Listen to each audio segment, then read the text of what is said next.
Thank you so much for joining the Treasury Department's Freedman's Bank Summer Symposium. If you've attended this event in the past, or if you've watched it in the past, you know that we typically hold this in the cash room at the Treasury Department. Marbled walls, tough security. And this year we decided to do something different. We decided to bring this conversation outside those marbled halls and here to Raleigh, North Carolina, which is home to one of the original branches of the Freedman's Bank. I think this is an opportunity for us to put a really fine point on the whole purpose of this convening. It is to uplift the rich history, the original vision and purpose of the Freedman's Bank, to build generational wealth to formerly enslaved people, the original freed men and women of our country, but also to acknowledge the unfinished business and the role specifically that the Treasury Department has in making sure that we don't lose sight of that vision.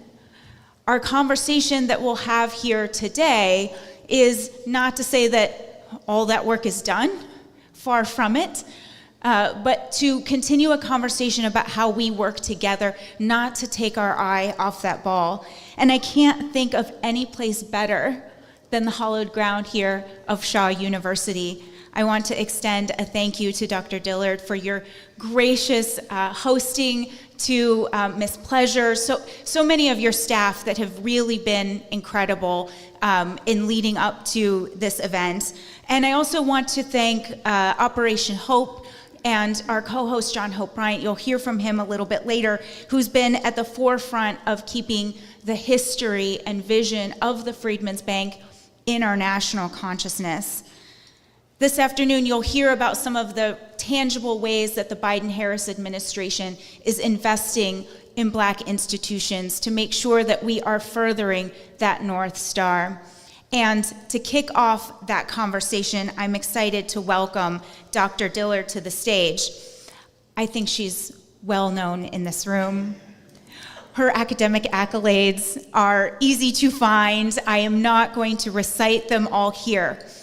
What I want you to know, and again, it's well known, and Dr. Dillard, everybody here knows, your transformational leadership, your vision around the way that education and service can transform a community, what it can do for young women of color, for Black women, and you stand up and fight for that every day. Three different master degrees from HBCUs. I mean, again, I said I wasn't going to go through all of her academic accolades again, but her championship of HBCUs is continuing to transform and reshape the academic landscape of the power of our educational institutions. Dr. Dillard is preserving Shaw University's leadership and the legacy with an eye towards the future, and I'm really excited that she is here to open the Freedman's Bank Summer Symposium. Dr. Dillard?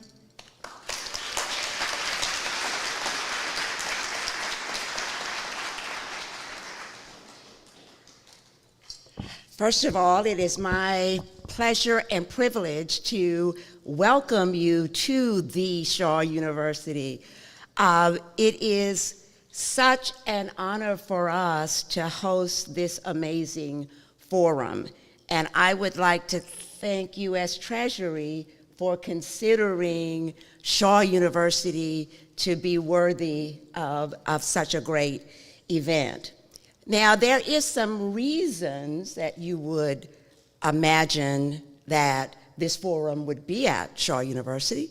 First of all, we are a liberal arts education institution, and we all know that for African Americans, education was the route to the middle class.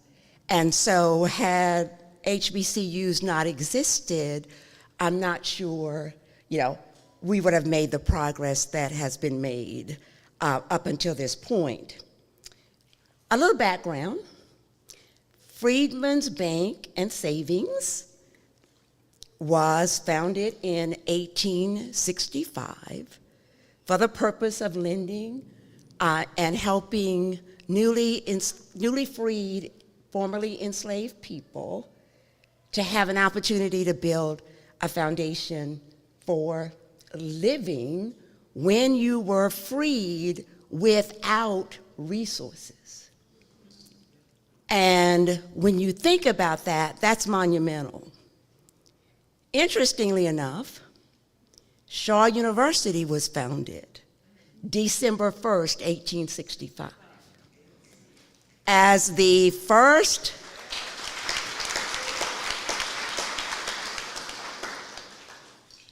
historically black college and university in the southern United States. Now that is significant because slavery was more impactful in the southern United States, and to be an institution that was on the forefront of that work when just weeks earlier it had been against the law to teach enslaved people to read and write. So the ability to participate in the betterment of formerly enslaved people has been Shaw's mission since its founding.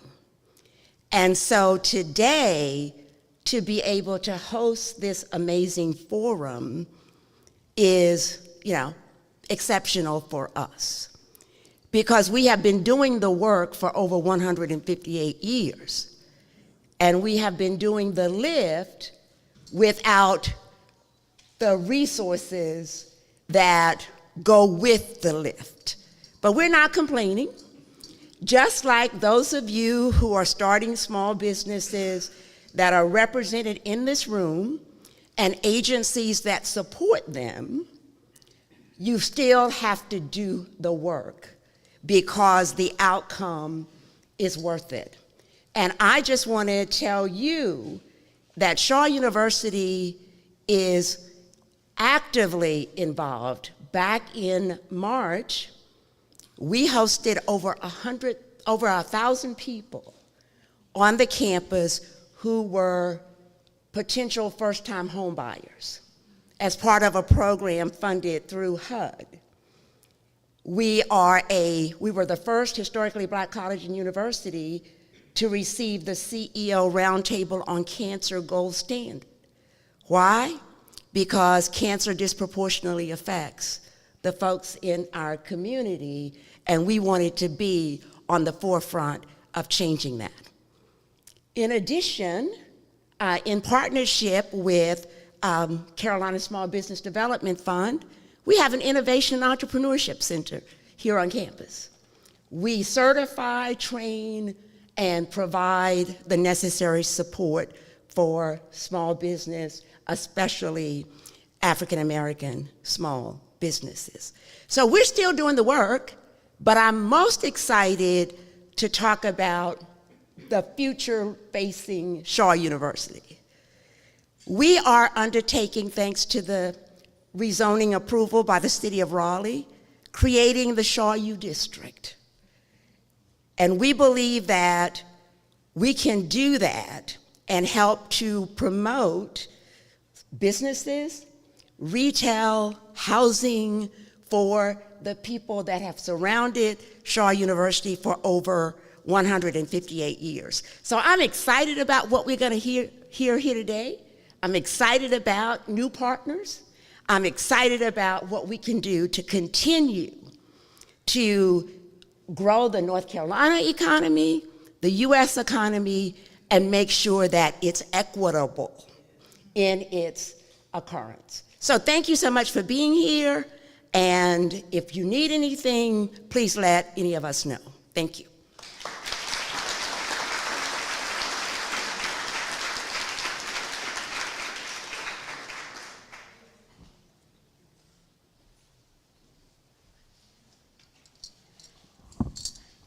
It is now my great pleasure to introduce somebody else who needs no introduction in this room. So Governor, forgive me, I will also forego all of your great accolades because I think you are well known in this crowd. Governor Cooper.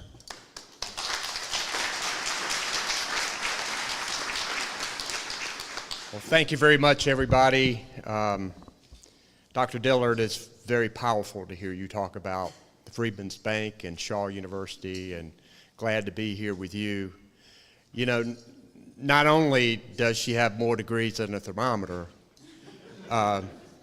she's also just been elected as the head of the North Carolina Independent Colleges and Universities Association, which is a big deal.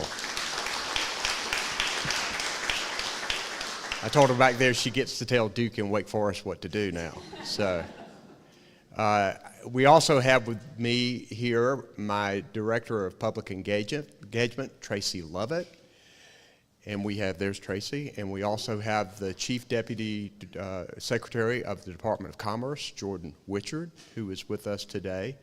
I wish that I could stay and hear this amazing conversation. We were having the start of it back there in the back room for about 10 minutes. I only had a small window today, but I wanted to be here because I know how important this subject is, and I'm going to have to leave after I speak. But I just want to say thank you. I know Representative James Robertson is here today as well, and I think Congresswoman Foushee is going to be here as well.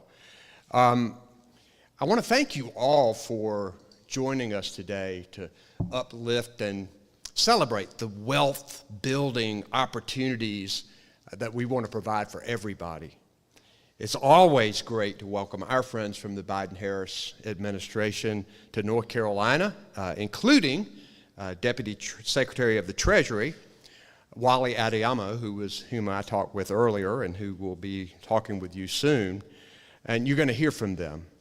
But we want to welcome them to the annual Freedman's Bank Forum, and glad that they set it up right here in Raleigh. There are historic reasons to do that, and it's fantastic. Thinking about what Dr. Dillard said, I think the vision for the Freedman's Bank was really steeped in morality and equity by providing critical support and services to those who had just been freed from slavery without resources in the midst of systemic racism. And I think that it is in the same vein of striving for equality that the Biden-Harris administration has invested substantial resources to enhance and support small businesses, startups, and entrepreneurships, particularly in disadvantaged communities. That vision has guided us here in North Carolina too. We're experiencing a period of extraordinary economic success and growth in our state. We've set records for new business startups. We're the third fastest growing state in the country. For the 5th year in a row, North Carolina is ranked one of the top 3 states to do business by CNBC. It is my mission here for our state, as it is of the Biden-Harris administration, that this economic growth should be shared by everyone, and that everyone has an opportunity to build prosperity in their communities. My administration has made contracting with historically underutilized businesses a priority, working to break through those systemic things that are hard for those businesses to break through. Contracting with historically underutilized businesses has been we've set goals and we've set metrics, and we have improved significantly in our state contracts in those arenas. And we're making it possible for more minorities and women-owned businesses to do business with the state of North Carolina. It's working. What we're also doing is saving taxpayers money. You grow the pool of people who can bid on projects, it's a positive thing. And it frustrates me to no end that people want to try to cut off these opportunities of bringing more people into the system to be able to get these opportunities. When you think about the major growth in hub contracting for construction, goods, and services, you know we're making progress.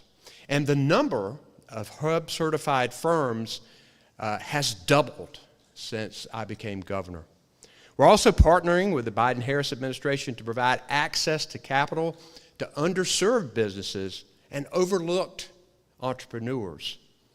My administration has been proud to partner with the Treasury Department and the North Carolina Rural Center to deploy more than $91 million through the state's Small Business Credit Initiative across 3 programs since it was reauthorized and expanded under President Biden's American Rescue Plan Act in 2021.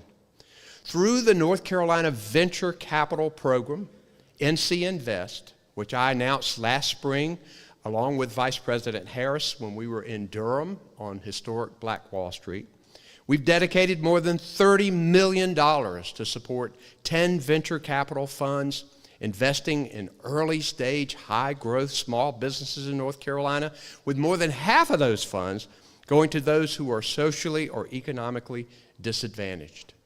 And through our Capital Access Program, we've expanded the lines of credit for small businesses to help entrepreneurs who might not otherwise have access to credit, but do have solid business plans that'll work. And to make sure that these startups and entrepreneurs can thrive, we have to make sure that we're creating the training and the workforce for them. That's why we're so grateful for our strong HBCUs, like Shaw University here in Raleigh. One of my greatest recruiting pitches when I'm going after these companies, I say North Carolina has more 4-year HBCUs than any other state in the country, and we have more HBCU students than any other state in the country. And it is why, one of the main reasons why, we have one of the strongest, most dedicated, skilled, diverse workforces in the country, and why businesses continue to come here and want to do business here. We understand the value of our HBCUs and the critical role they play in education. And it's why that we have continued to support HBCUs through our internship program, our grant programs, many state agencies, and with our economic development and recruitment. We've also had a number of budget proposals for HBCU funding. Some of them have been funded, some of them have not been, but we need to continue to work. We have to support education from cradle to career if we're going to make all of this work. Invest heavily. It's going to be critical. Together, I think that we can ensure that these resources translate into wealth-building opportunities and expanded economic prosperity for everyone.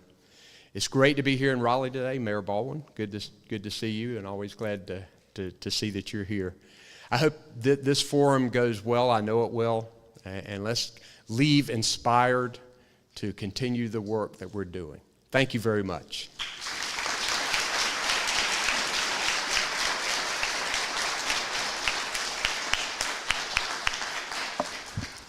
Thank you so much, Governor Cooper. Now it's my great pleasure to introduce you, your own mayor, Mayor Baldwin, who I learned also makes a mean Manhattan among many other talents.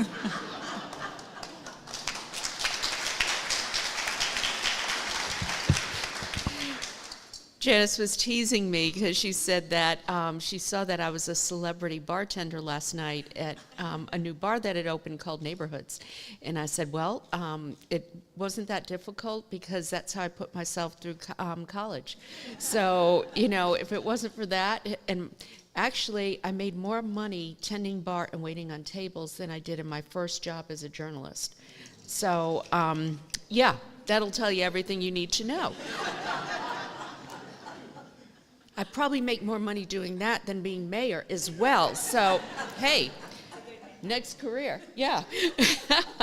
So, anyhow, I just want to, we just had a very great conversation amongst partners and folks talking about the importance of focusing on eliminating inequity, and really rising our Black and Latino-owned businesses, women-owned businesses, it really has been so challenging in this environment where we see legislators and others fighting it against DEI efforts. This needs to be our time when we're really investing in our DEI efforts. And I want to thank the Treasury Department for coming here and selecting Raleigh to tell this important story. You know, you heard from Governor Cooper the things we're working on. We have, as a city, have done a disparity study. We're working really hard to elevate and include MWBs and ensuring that everybody has that equal chance. And quite frankly, I can't think of a better place than the historic campus of Shaw University for us to be having this important and critical discussion. I just want to say, too, thank you to some of the partners we have here today, the North Carolina Rural Center, M&F, and Self-Help. They make a difference as well and help elevate the discussion and the focus. But most importantly, too, I think all of you showing up says something. It says this is important. And I will tell you, aside from tending bar and waiting on tables, I've also worked for 3 MWB firms, and my job was to help elevate them.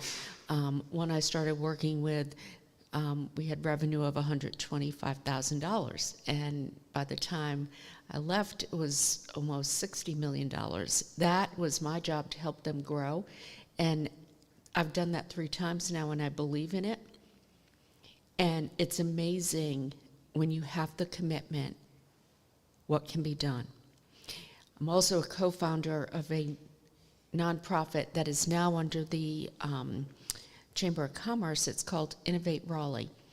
But it was founded to help entrepreneurs in all spaces really to get together, build community, and tell our story.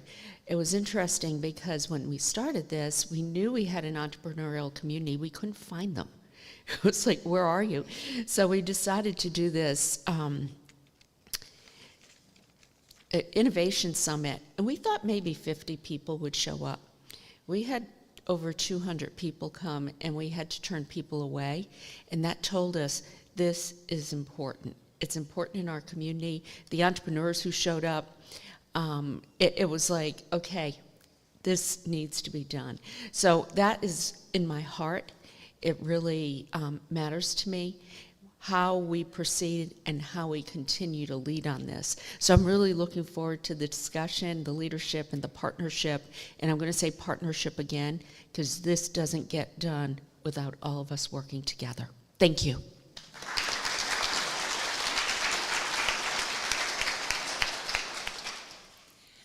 I realized when I jumped up here, I did a thing I do a lot, which is I get excited and I just start talking. And I failed to tell you that my name is Janice Bowdler. I serve as the counselor on racial equity to Secretary Yellen. And I'm now so pleased that you will get to hear from our secretary, who sends her regards. Unfortunately, she's not able to be here, but I am excited you'll get to hear from our Deputy Secretary shortly. Secretary Yellen. I'm excited to have the opportunity to welcome you to the Freedman's Bank Summer Symposium, which I'm very glad Deputy Secretary Wally Adeyemo and many of my colleagues are able to attend in person. The Freedman's Bank Forum was named for the Freedman's Savings and Trust Company, commonly called Freedman's Bank. It was a private corporation chartered by the U.S. government in 1865 to provide newly emancipated Black Americans with financial tools for building security and wealth, and was located where part of the Treasury Department now stands. Unfortunately, the financial panic of 1873, mismanagement, and other challenges led to the bank's closure, leaving tens of thousands of formerly enslaved people with millions in losses instead of their newly established savings. Under this administration, Treasury has worked to realize the unfulfilled promise of Freedman's Bank. It's clear that the economy has historically not worked well for Black families, communities, and businesses. We're committed to changing this.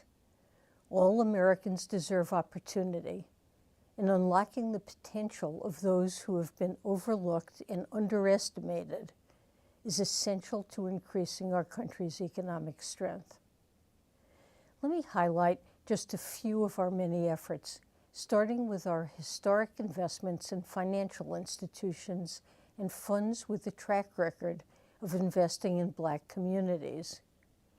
We've invested more than $8.5 billion in community financial institutions, including $1.4 billion in Black-owned and Black-majority shareholder depository institutions.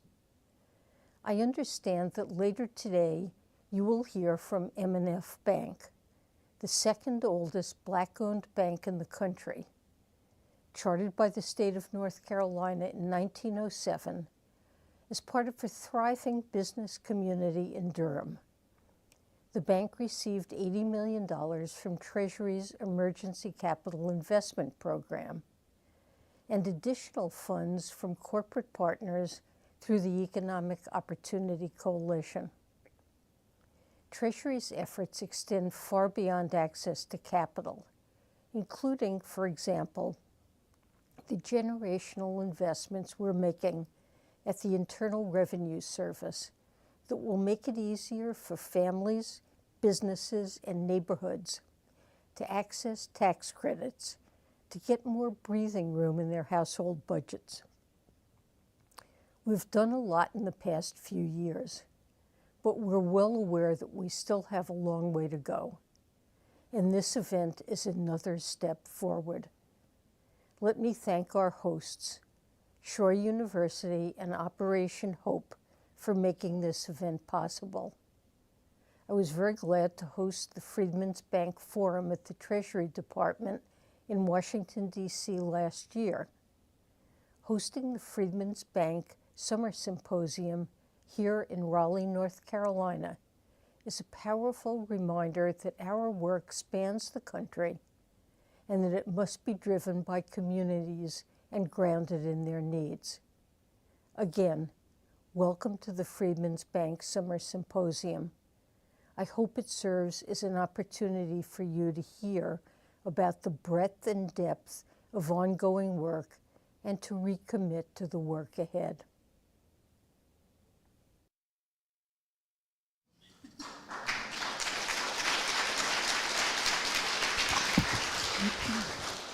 You know, my job as an MC is pretty easy when I'm continue to introduce people that really need no introduction. And our next speaker, John Hope Bryant, who is the CEO of Operation Hope, is another one of these people. John, I want to thank you for your partnership as a co-host here.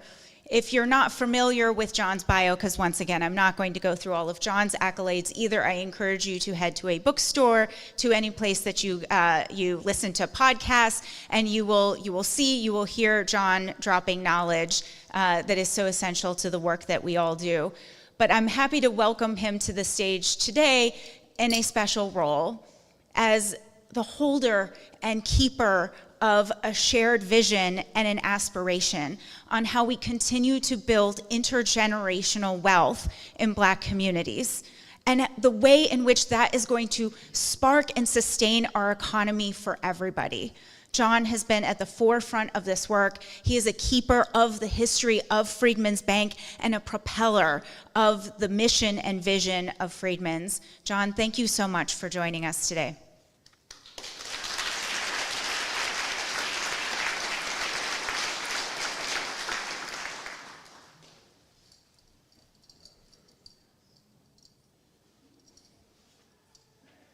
How's everybody doing today? Isn't God good? You guys didn't say that like you believed it. I mean, I know you're all educated and sophisticated. I come from the Black church, and the Bible suggests be hot or be cold. If you're lukewarm, I'll spat you out. Translation, even God doesn't like mediocrity. If you're going to do it with both feet, or don't do it at all. Good afternoon. Good afternoon. That kind of passion is going to be necessary for what we have coming next. You know, it's raining outside, and it's a scientific fact that you cannot have a rainbow without a storm first. It's not just good theory, it's actually scientific fact. So it's raining outside, but there's a rainbow coming. Ambassador Andrew Young, who I just talked to last night, who was on that balcony when Dr. King was assassinated, pointing at the shooter. The man who met with Dr. King 2 weeks before he was assassinated in Memphis, and Dr. King said, you know, we shouldn't be protesting to get a street light up. We need mayors, we need elected officials in office to do that. We know we need economics. We have to have jobs and opportunity. By the way, it was a march for jobs and freedom. Jobs and freedom. And he said, Andy, we got to get at this. Just so happens that Ambassador Young went on to be the only acolyte of Dr. King to build an American city as the only international city in the South, the 10th largest economy in the country, $450 billion. That's Atlanta, Georgia. And to come here, Ambassador Young would say coincidence is God's way of remaining anonymous.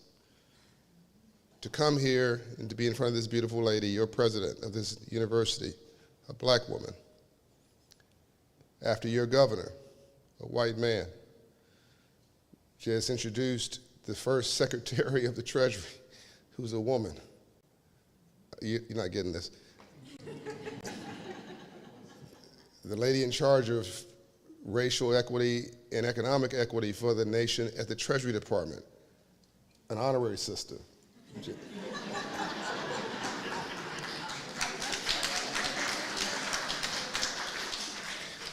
Janice is so cool, I'm gonna make her a black woman, honorary black woman, so it's coming, it's coming in the mail. See, she's turning pink, see, it's working. Carolina Young, Chief Economic Advisor for the first black female vice president in the history of the United States of America. The Chief Economic Advisor for the Vice President is also a woman, and she's here. Raise your hand.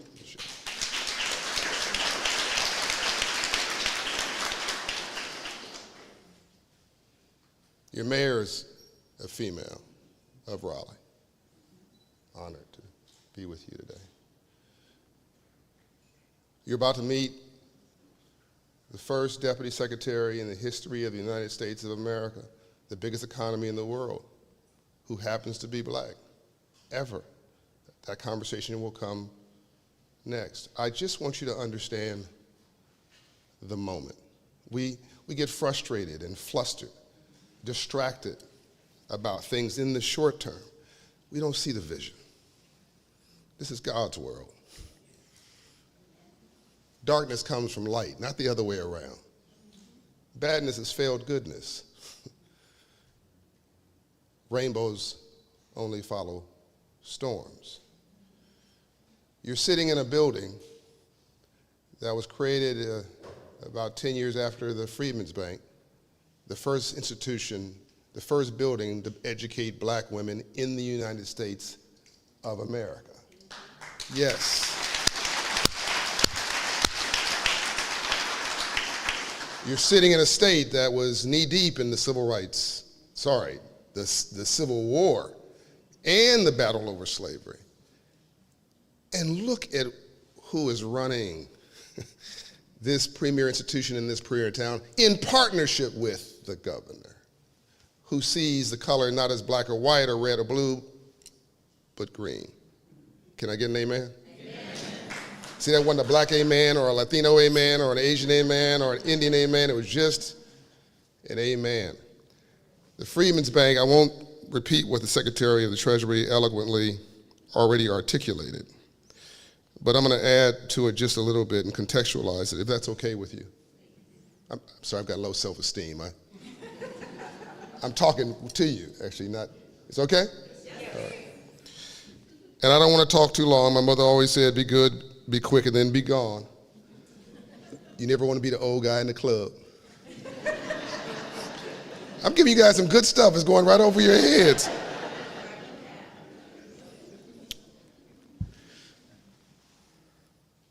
You're in a moment in history right now. But history does not feel historic when you're sitting in it. It just feels like another day. But that does not mean the moment is not, in fact, historic. It takes 20 years to look back and see something historic. It takes 20 years to build a culture. You're in the third Reconstruction right now, from the streets to the suites. This is economic opportunity for all. The first Reconstruction, though, was a Civil War and the period that came after it. And Abraham Lincoln took this transition as a human being, and we don't have time for this whole conversation. My second great-grandfather, George Young, was in Lincoln's army as a part of the U.S. black troops in Memphis, Tennessee, fighting for freedom as a slave, former slave, after the signing of the Emancipation Proclamation. George Young. I have freedom fighting in my blood. In 1865, in January, Secretary of War Stanton and General Sherman went to Savannah, Georgia. And by the way, I didn't mention the senior advisor, one of the senior advisors to the President of the United States of America is also here. You call him Mayor Stephen Benjamin. Where is he at? Is he here? He's in the back of the room. Also a black man and doing an incredible work, who's a great leader who happens to be black, not a black leader. A great leader who happens to be black. So they go to meet with these 20 ministers, Madam President, in Savannah, Georgia, these former slaves, and they said, what do you want after slavery? Do they want a welfare check? You know the answer, no. Do they want a handout? You know the answer, no. We want land. We want to do for our, see how natural that is? So they said, fine, we're going to give you 40 acres. It was 18 plots of land, really from North Carolina, South Carolina, along the coast. This was not great land, by the way. We love beachfront property today. But back then it was an agricultural age, so you were farming on the beach, which means you put your crops in, your seeds in the sand, you wake up tomorrow and your crops in Jamaica. But we didn't complain about it because black folks have been doing so much with so little for so long, we'd almost do anything with nothing. We just put our buckets down, we worked very hard, and they were so industrious. In a month's time, they said, oh my God, they're so industrious, give them a mule. Get that? 40 acres and a mule. That was January 1865. February 1865 came the mule.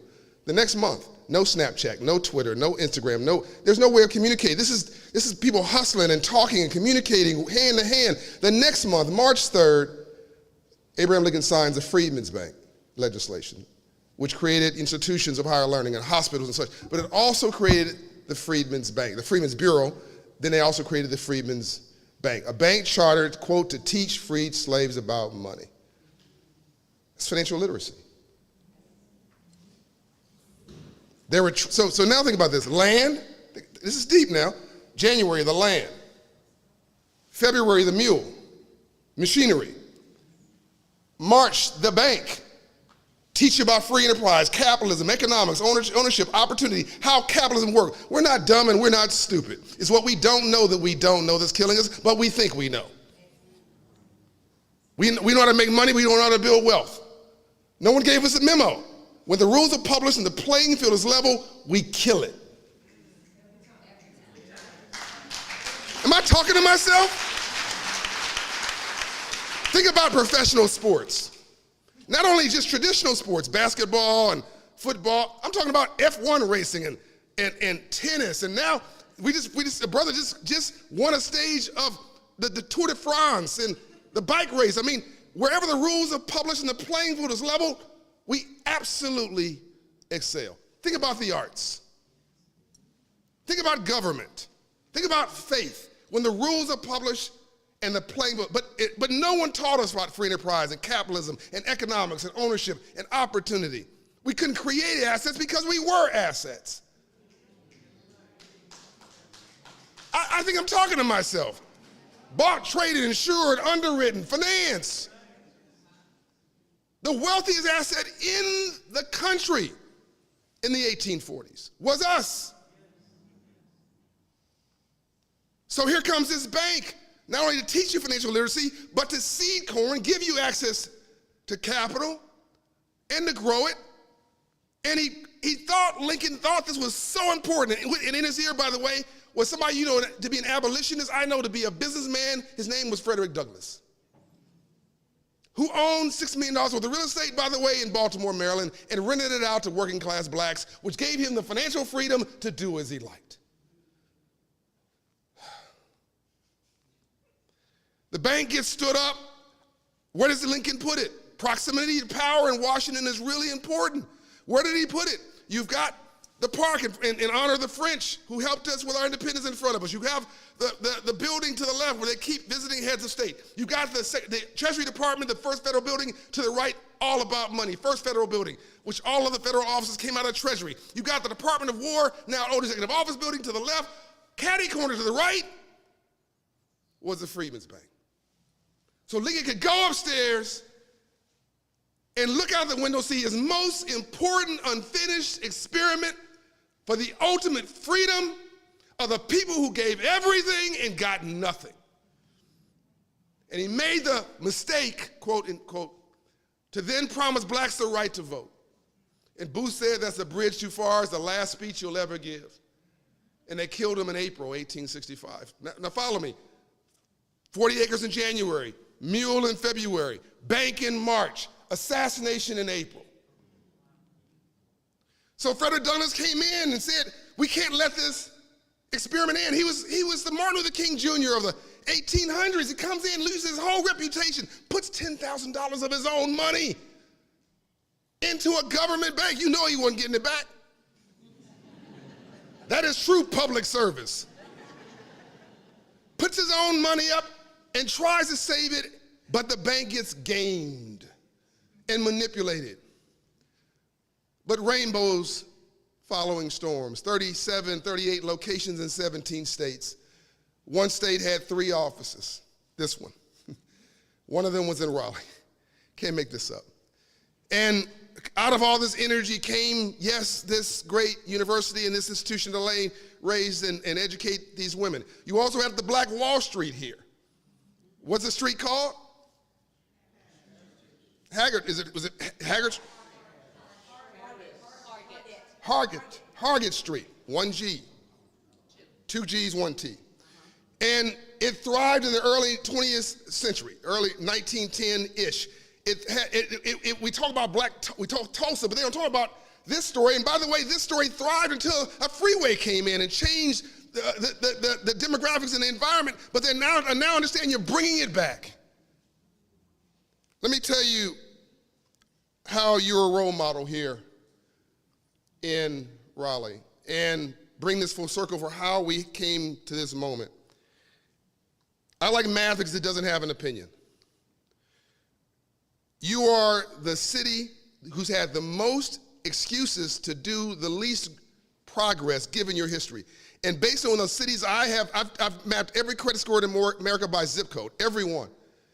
And I can't go to a city where I don't see 120 point difference between the underserved area and the mainstream area.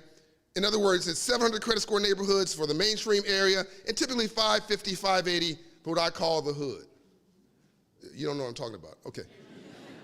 A check casher next to a payday loan lender, next to a rent-to-own store, next to a title lender, next to a liquor store, next to a pawn shop, find me, with a church down the street. And in that 580 credit score neighborhood, you lived, listen now, to 61 years old. And 15 minutes away, you live to 81 years old. All across the country, white and black, rich and poor, black, white, poor, white, rural, more poor white people than poor anybody else, by the way, or black and urban. 15 minutes apart, you live 20 years longer. All the numbers are the same, except I come to Raleigh, and here's what I see. Your worst credit score is 640. It's unbelievable. Your best is well over 700, 746. So 5 points, 27608. That's 746. Southeast Raleigh, 27610. That's 646. You have a home ownership rate, this is unbelievable, of 61%. I'm told this is a majority black neighborhood.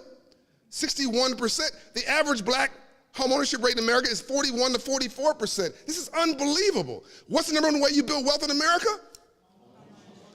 By the way, how did the Freedmen's Bank ultimately fail? They amended the charter to allow the bank to invest in real estate, and some dude, a gentleman in New York, in Washington, D.C., gamed the bank and manipulated it, and that's actually how the bank failed. It wasn't because of black depositors or black borrowers, it's because of somebody who was selfish in Washington, D.C. It wasn't what happened in Raleigh, it's what happened in our nation's capital, which is why I love that they brought the Freedmen's Bank Forum out of Washington to the first ever stop in a city, which is Raleigh. Me too. Thank you. The numbers get better. In a 580 credit score neighborhood, am I boring you? No. Okay. I do it anyway, but I'm just curious. In a 580 credit score neighborhood, you have a credit score of 85. In a 580 credit score neighborhood, you have you have a high school graduation rates of 61% compared to 96% in a 700 credit score neighborhood. Your graduation rate in Raleigh is 85.5% of high school. This is absolutely great because education is the ultimate poverty eradication tool. When you know better, you do better. Life expectancy in Raleigh, what did I tell you now about the 580 credit score neighborhood? 61, right? Life expectancy in Raleigh, 74.3. Every 50 points of a credit score, this is deep, you live 10 years longer. Above about 580. You know what I love about this? This doesn't matter about whether somebody likes you or somebody's nice to you or they're kind to you. The computer don't care what color you are at midnight when you go and punch your data in. The computer just says yes or no. And nothing changes your life more than God or love than moving your credit score 120 points. Today's Friday, right? When you guys go to the club tonight, I'm sure you don't go to the club. But when you go to the club tonight after you finish work, and some of you who are single or your children are single, oh, he's handsome. Oh, she's beautiful. Next question, what's your credit score? You think I'm kidding? The color's not black or white anymore, or red or blue. This is a game. It's always been green. But before, when they created this Freedmen's Bank, they could game you. They could control you from a central office. They could play these games with you because you didn't know better, so you couldn't do better. Kathy Gaines, stand up. She didn't know I was going to call her name. This lady, who reminds me of my mother, is a bad sister. I just met her. She lives in your city. She had a vision for herself. She came to Operation Hope. Started a business in 2014, had some challenges, doubled down, wouldn't give up, came back during the pandemic, started again, went through our programs, part of our 1 million Black Business Initiative. By the way, we created 450,000 Black businesses. The Black Chamber is here, he'd love to hear this, my man would love to hear this. 450,000 Black businesses since George Floyd's murder. She's one of them. But hold on, no. She told me about a little contract she got. No, you ain't sitting down. What's the contract amount? Yeah, you.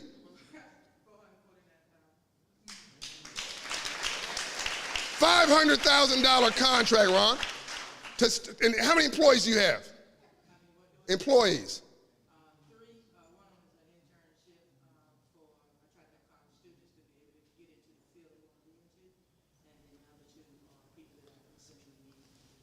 I don't know if you heard that. She said basically, I'm gonna pay it forward.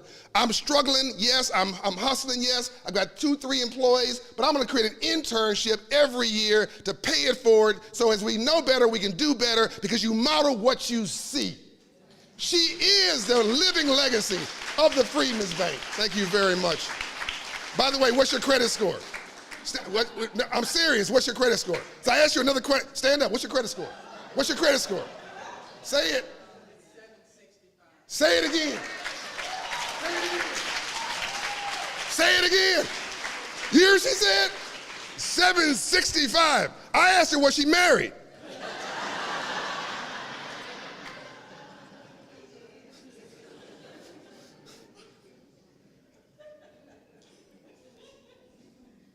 You're sitting in a moment in history right now. It's not gonna be easy, it's not gonna be quick. It's gonna be hard as hell. And people are gonna try to stop you. Because after every Reconstruction, there's somebody trying to stop you. The first Reconstruction lasted about 10 years. Is that right, Madam President? It wasn't because we weren't doing the right things, it was we were doing too many of the right things. It was a threat to somebody. The second Reconstruction, civil rights movement, we know this. They killed the dreamer, but didn't kill the dream, Dr. Martin Luther King Jr., right when he pivoted toward money. And now we're in the third Reconstruction. I hear you over there, which means wrap it up. Now we're in the third Reconstruction. Now mind you, he's over there. Look, I left out of Sun Valley, Utah yesterday, took two trains, planes, automobiles, boats to get here, because I was hanging around the Billionaires Summer Camp, which is Sun Valley Conference, and there was about $500 billion in the room, a couple trillion, probably $5 trillion in revenue. But what I want you to hear when I came here is the federal government spends about $700 to $800 billion on contracting alone. The GDP of this country is $27 trillion. And that public purpose capitalism simply needs to be trained, which is what they're trying to do, on the number one asset we have in this country, which is our people. And here's the reality. There's not enough college-educated, successful white men. This is not a racial comment. This is math. There's not enough college-educated, successful white men to drive GDP for the next 20 years. It's just math. It's never happened in the history of this world. You cannot succeed today without black and brown and women. It's impossible. So yeah, I'm done. I'm wrapping it up. But let me tell you, God has a sense of humor. In 1972, women, including white women, could not get a bank account. Somebody in this room remembers what I'm talking about. Not 1872. 1972. Could not get a bank account. Could not get a credit card. Hold on. You couldn't get a loan unless your husband co-signed it. Can I get an amen? Amen. And people stood against what we call inclusion back then, diversity, whatever you want to call it, but they stood up against it. No, women's places in the house and all this crazy stuff. If they had succeeded and stopped women from entering the economy, women today are 25% of all GDP, gross domestic product, in the largest economy on the planet, $7 trillion. If they had succeeded, we'd be an also-ran country today. We'd be a second-tier economy. We would not be the light on the hill. We would not be the place for freedom. You can't do this without all of us. My rich friends need my poor friends to do better, only to stay rich. So understand, this is not charity. This is not some public affairs program. You are the GDP, you are the R&D, the research and development, for the future GDP of this country. And the federal government is coming here today on the renewal of the Freedman's Bank legacy, for which me and my friend Wally Adeyemo, 10 years ago almost, conspired to get the federal government to rename that Treasury Annex building to the Freedman's Bank building, which is what it is to this day. And then they inspired this forum, which I'm so honored you guys continue to this day. But they're here trying to be your venture capitalists. And people are trying to stop them. And you need to stand up right now and say you're not gonna let them.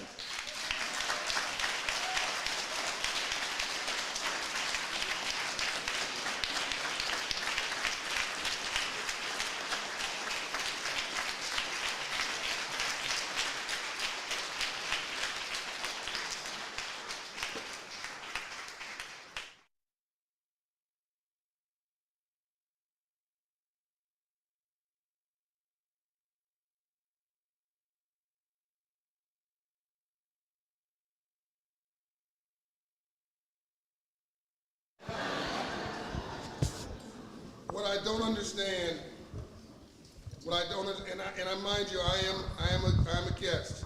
I'm a visitor in Raleigh, North Carolina. I don't have a right to say this, but I don't understand what just happened. The first black man to be Deputy Secretary of the United States Treasury Department for the sole superpower in the world, the biggest economy on the planet in the history of this long nation, from slavery to empowerment. And not only is he black, he's African black. And he walks in here, yes, looking like he's 12, but he walks in here, which means he's a genius. If he's in this position and he looks youthful like this, you better know he's a genius. You can't, come on now, Raleigh, let's do this one more time. Ron, you got it right. The Deputy Secretary of the United States Treasury Department, Wally Adeyemo.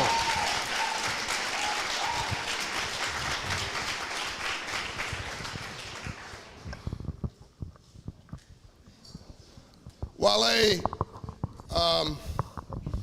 I said it briefly. I don't know if I should call you preacher.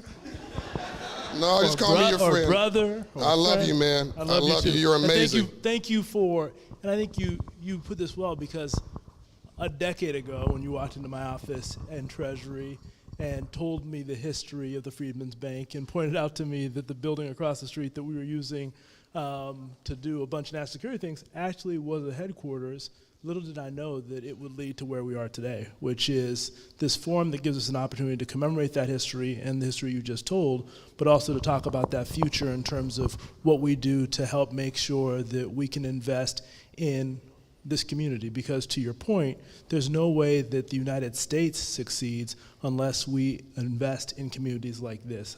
Unless everyone succeeds, America doesn't succeed. So thank you so much for knocking on my door that day and leading to the conversation we're having today.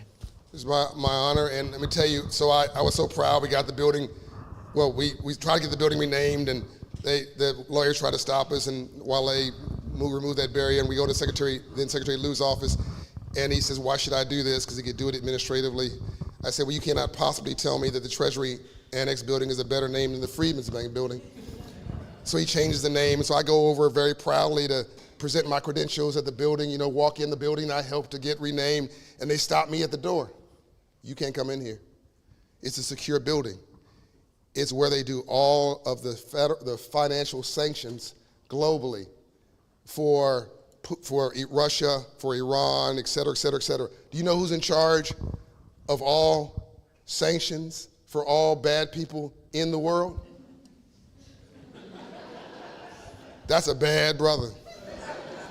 Wale Adeyemo, hailing from Africa, Nigeria, yes? Yep. Up from nothing. So proud of you. Appreciate you. We're here, just to make it clear for those looking at this on stream, we're not even talking about black people today. Please hear me. This is not a divide conversation. This is an us conversation. We're talking about growing an economy. You can't do it without all of us. That's what we're saying. And all of us needs a little seed corn in order to do that. While you have been Deputy Secretary of the Treasury Department for the last 3 years, you've been a partner in the vision to build wealth in black and underserved communities. And Janice, once again, thank you for your leadership there, formerly of JP Morgan Chase, by the way, so she's a trained banker. Tell us tell us how we got here and what brings you to this work. I hinted a little bit on your background, but why is this important to you? This is not your first role. You were in national security roles. You were in economic advisory roles for the former president, also President Obama. Why is this important to you? Yeah, and I think it's the reason it's important to all of you. Ultimately, this is about not statistics or numbers, but about community and the communities that we're from. And I came here at 2 with my parents, who came here for school and got an education and raised us, family of 5, often with more than 5 people living in our small 700 square foot apartment, and bought their first home, with FHA. And in that home, we bought it in a working class community, that fed into a school that was made up of more black and brown people than white people.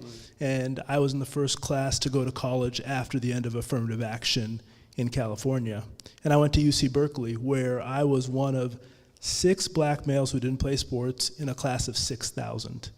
And it left me with the impression that something clearly was not working in our country, in my community, and left me with a question as to what that was. And it led me down the road of thinking about the ways that economic policy, your zip code, often defined where you would end up in life. And as you say, often zip codes related to credit scores. And that led me down the road to ending up at a place like the Treasury Department during the financial crisis and seeing how a crisis that was started on Wall Street impacted communities like the one I'm from was part of what kept me doing this work, because ultimately the people who were working hard were the ones who were most hurt by that crisis. And I wanted to make sure in coming back this time and looking at what happened in the last administration, that as we came into this one, we invested in those communities that were most hurt by the pandemic. That's why we've been so focused on trying to use economic policy to try and ensure that black and brown communities in this country, who have often been left out and left behind, have been invested in, because when you invest in those communities, you're investing in all of America. I say this now all the time because I think it's important to point out that 1.4 million Americans, black Americans, white Americans, are employed by black-owned businesses. Black-owned businesses in this country have a payroll of over $50 billion on an annual basis. Over the course of the Biden-Harris administration, we've doubled the number of black-owned businesses in this country. That is, yeah. We've increased by 40% the number of Latino-owned businesses in this country. But the thing that I hear from each one of those businesses every day is they need 2 things. They need access to capital, people to invest in their dreams, but they also need access to customers. That's right. So today, those are the 2 things we're focused on. That's why we're here today, because we want to bring to communities like this what the Freedman's Bank was meant to bring to the country, which is giving people access to opportunity. Yeah. Because opportunity is what people need in these communities. There is so much talent in these communities, but the thing that we often lack is opportunity. So our goal in doing this today is to bring opportunity here, but that's exactly what we want to do throughout the country, working closely with groups like yours to ensure that people understand the type of things that we can do to bring them opportunity. You invited that young woman to stand. I think the thing you whispered to me when we met her at first was about her confidence. Yeah. And I think the truth is that in these communities, there are people who have talent, and the reason that they lack confidence often is because of lack of opportunity. Well, I think the thing that we're doing is making sure that by doing things like investing in CDFIs and minority-owned depository institutions, we're helping people get access to the capital they need. The Biden-Harris administration have put $1.4 billion in black-owned banks in this country. That's more money than has ever been put in black-owned banks in this country. Yes. That $1.4 billion is going to allow them to lend up to $80 billion to small businesses. And to $80 contextualize this, there's only a couple of black banks that even approach $1 billion of assets. I need you to understand these numbers actually do matter. So for him to say he's put $1 billion, they put $1 billion into black-owned banks. Ron, how many black-owned banks are there in America now? There's less than 100 now. The head of the National Black Bankers Association is... She's here. Elon, she's here. Stand up. Where are you at? She walked out. There she is right there. A sister. There we go. And so that's meaningful and important. And again, also, while I want to bring again this back local, talking about Raleigh, if we can stop talking about racial issues and these things that are dividing people and talk about raising the credit score in this entire city to 700, so that Truist Bank and Bank of America and Wells Fargo and the black-owned banks and everybody else can say yes to access to capital, and that you create your homeownership rate goes from 64 to 74, 75% of black-owned homeownership. Your small businesses have access to capital. They pay it back. Doesn't that reduce tensions? Doesn't that reduce stress? I mean, this is the radical movement of common sense that you're not getting credit for as an administration. The vice president has done this economic tour, It's not the black tour. It's not the Latino tour. It's an economic opportunity tour. And the Freedmen's Bank was about lifting all of God's children up. It's just that the black people were left behind through something strangely called slavery. So this is not something playing preferences for somebody. It's leveling the playing field. And so what you just said was literally providing money for black banks, well run, so they can then lend it back out and be repaid, is leveling. And I think the thing that you're doing every day, which I think is also important, is providing people with information. Because information is power.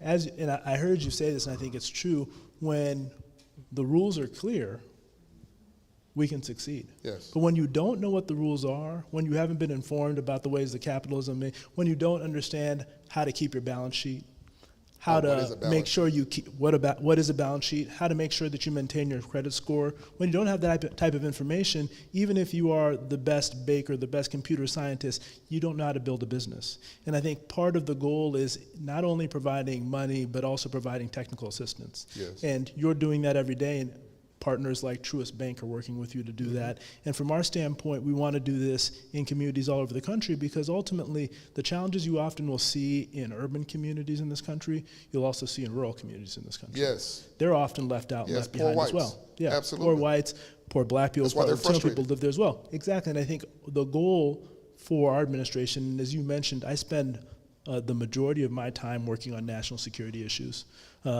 Everything from sanctions to thinking about how we make investments to protect our country, but also thinking about how we make America's economy the most competitive in the world.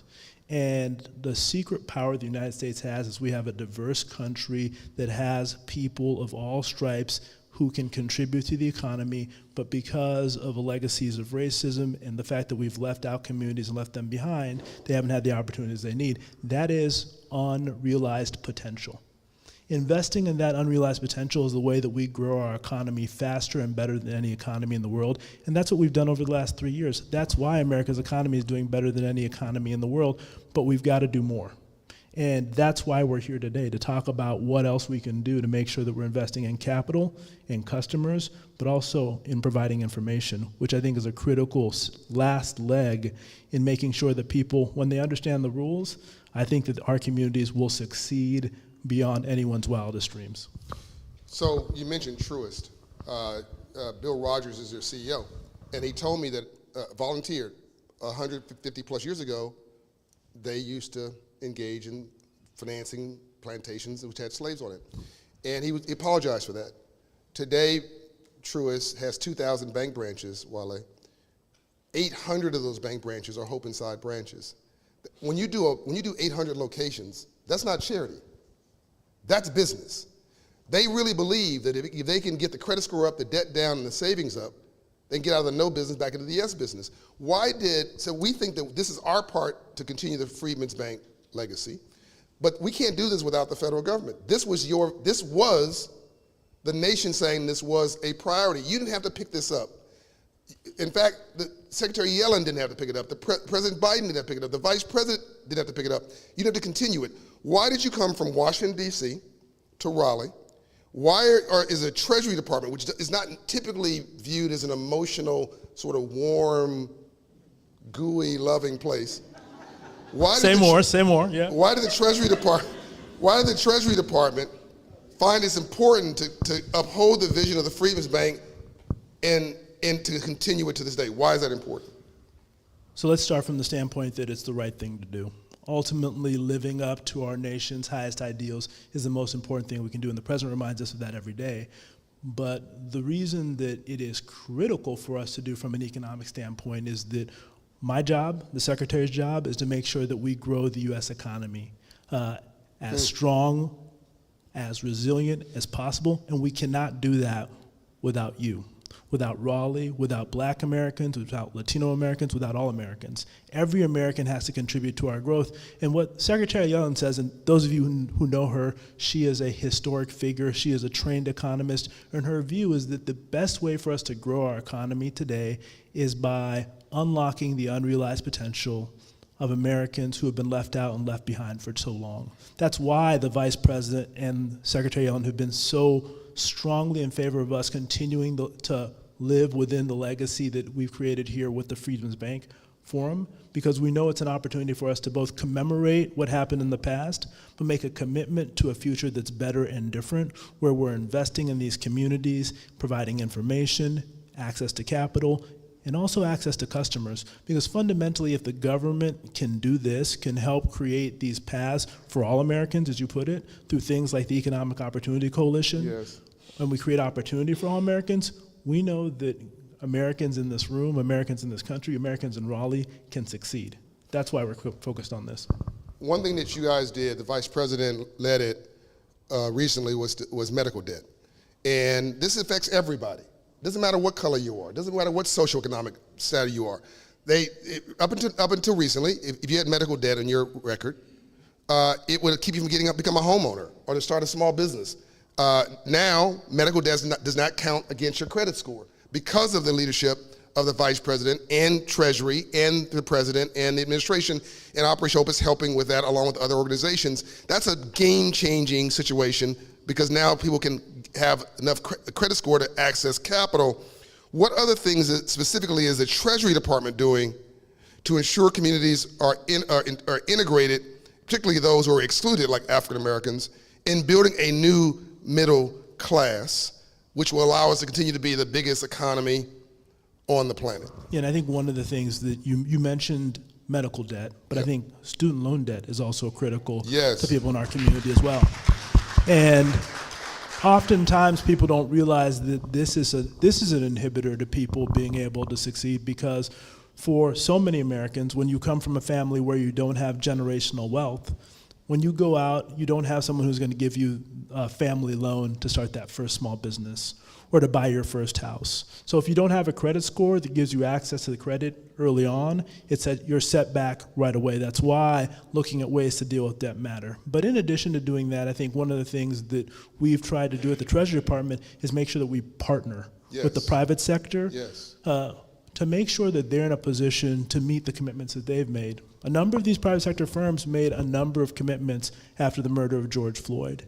And one of the things that we found is that for so many of them, they just didn't meet those commitments. So today, under the Vice President's leadership, we've created the Economic Opportunity Coalition, which is a group that is set out to get big businesses throughout the country, from the Googles of the world to the Citibanks of the world, to the IBMs of the world, to make commitments around two things: making sure that community development financial institutions and minority-owned depository institutions have access to the money they need to lend capital into communities that have been left out and left behind. And the second one is making sure that those big businesses make real, verifiable commitments to including small businesses and medium-sized businesses from those same communities in their supply chains. That's how you create the access to capital and the access to customers that we need. The goal is to make sure we build out that coalition and we hold those groups accountable, but we've got to hold ourselves accountable too.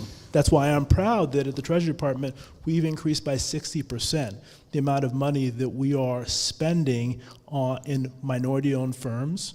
So we are now your customers, and the investments we're making in your firms as well in order to help grow the economy. And I mentioned the $1.4 billion we put into black banks, but we've put $12 billion overall into community development financial institutions. CDFIs. These institutions, that deserves a round of applause. It's real money. That wouldn't have happened without the vice president. The vice president has been an advocate for this long before she was vice president, and that $12 billion is going to unlock the ability for businesses in these communities to get access to not just lending, because I think getting capital is important, but getting the technical assistance you need to learn how to build your business. It's going to put them in a position to make sure that you have a relationship with an institution that can grow alongside you. I know this is being streamed. I can't say this enough. I don't want anybody watching this to think they're taking something from me. We're talking about expanding the table and adding a seat. Expanding the table, growing the economy, and adding a seat. You can't just grow the economy based on what's there already. So this is a green conversation, not a black, a brown, a red, or a blue conversation. And small business, as most people know, drives the economy. I was looking at my notes about the CHIPS Act. That doesn't happen without the private sector. The infrastructure bill doesn't happen without the private sector, big mainstream companies are going to get most of this action. They should be partnering and subcontracting with you, by the way. So everybody's going to win when the Inflation Reduction Act.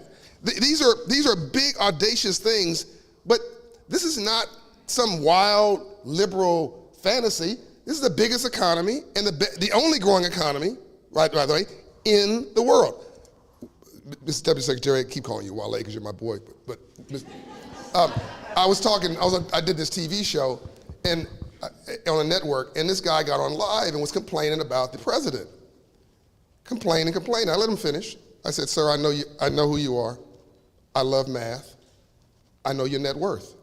You're worth $4 billion. But in 2019, you're worth $2 billion.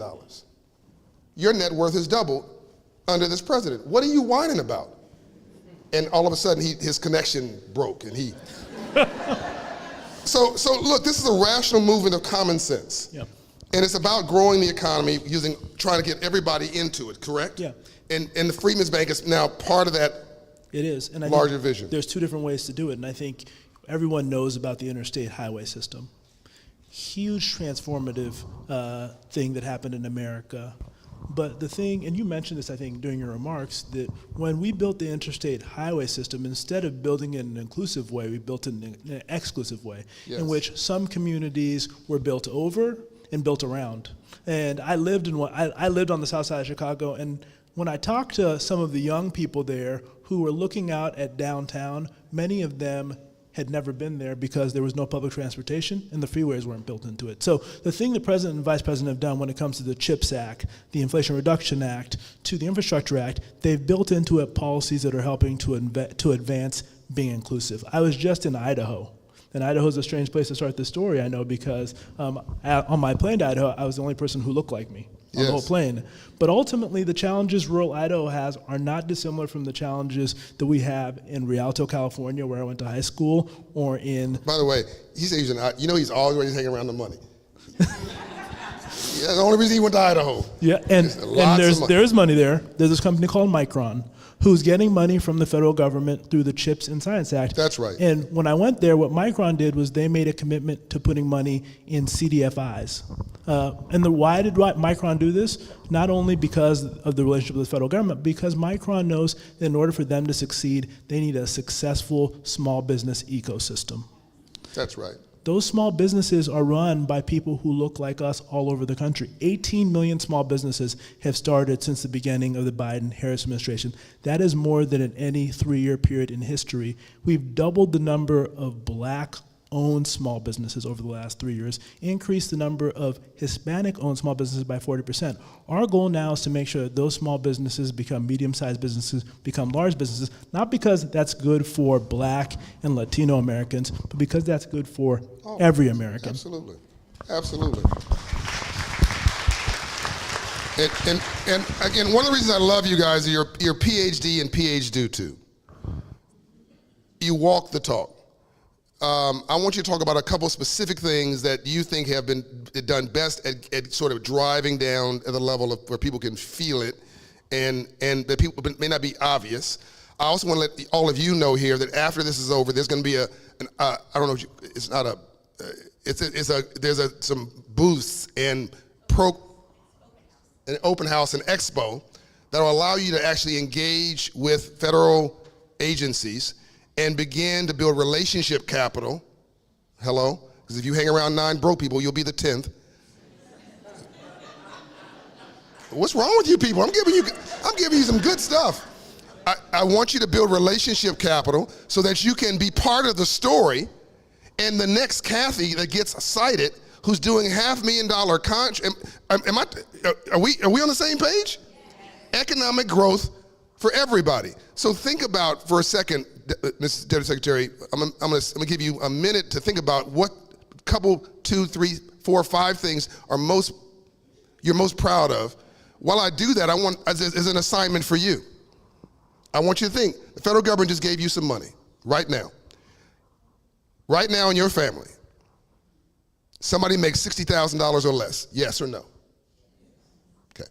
That person you're thinking about right now, maybe they make $35,000, $38,000, $40,000. They got children. Maybe they have 3 children. Get somebody in your mind, okay? I want you to go home, say you went to a great conference today for the Freedman's Bank Forum. You say Susie, Mary, what her name is, 3 children, makes $45,000 a year. You ever heard of EITC? Earned Income Tax Credit, which, by the way, is bipartisan. By the way, this is also reports to Wally Adeyemo, the IRS. Have you ever heard of EITC? When they say no, what's that? You say congratulations. Because if you work in America, it's not a giveaway program. This is bipartisan, by the way, Republican and Democrat. You work in America. You work your tail off. This is a bonus for working. And if they've never heard of it, it's retroactive for 3 years. Let me give you some context. That example I just gave, $45,000, 3 kids, about $5,000 cash. If you have never filed, retroactive 3 years, help me with the math, that's $15,000. That's more money than that family has ever seen, free cash flow in their life. Enough money to put a down payment on a house in Raleigh, pay off a credit card, pay off a car loan, send somebody to this college, university. Can I get an amen? Amen. See, she said amen. I want you to leave here today and endow somebody with the gift of EITC. This is something, again, it's right in front of us. We're not doing it, but this is how you build this country. I appreciate you, and I think I put on my list some of the things that we're doing at the IRS, because one of the things that, to me, was the most important things we did during the pandemic was the Advanced Child Tax Credit, which was a check middle class and working class Americans, no matter your color, got in the mail or got directly into your checking account per child, $300, $350 a month. That reduced black young poverty by 50%. Wow. We've got to bring that back. Yeah. It is one of the things I am proudest of, and one of the things I know the president and the vice president want to make sure continue. And we're going to face choices, and it's a place where we want to continue to do that work. A second one is that we've put hundreds of millions of dollars into financial institutions, CDFIs and black-owned financial institutions right here in North Carolina. Hundreds of millions of dollars. You're going to meet some of those institutions when you go back to the fair today who have received this money. But from my standpoint, putting that money into those institutions is going to be the gift that keeps on giving, because as you said, they're going to lend that money to your small businesses. You're going to return that money to them, and they're going to lend it to more small businesses. That's how we create wealth in our communities. That, to me, is a second and very important thing. The third one is the coalition that we're building, because ultimately, the only way we're going to do this is doing it together.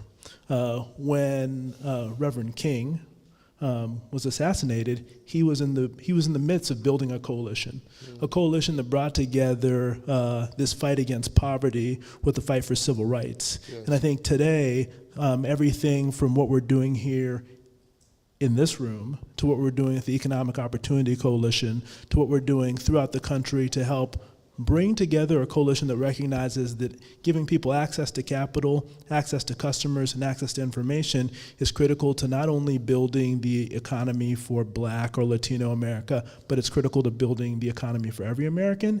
And the idea that the Treasury Department is at the center of that, I think, is the third thing that I am very proud of. And it's something I know the Vice President and the President and Secretary Yellen are focused on, and something that I can't thank all of you in this room for what you're doing to be a part of that, because I know that we can't do this work alone. We have to do it in coalition with people like you, and I can't thank you enough for your leadership as part of this coalition.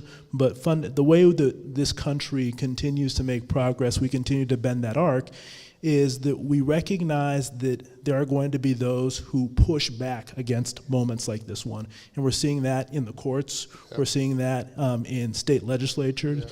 But the key thing we have to do is continue to speak to the fact that this is about opportunity for everyone by investing in those people who have been left out and left behind for too long. So I can't thank you enough for being here. I can't thank you enough for being a part of the future.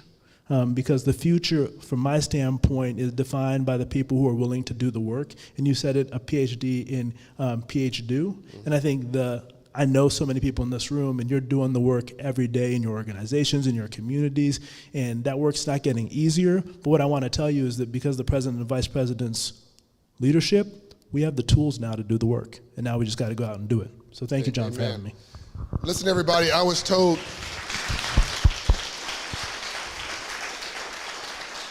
I was told that I only have a few minutes, and I was also told the audience couldn't ask questions. So I'm going to offer you one opportunity for one question.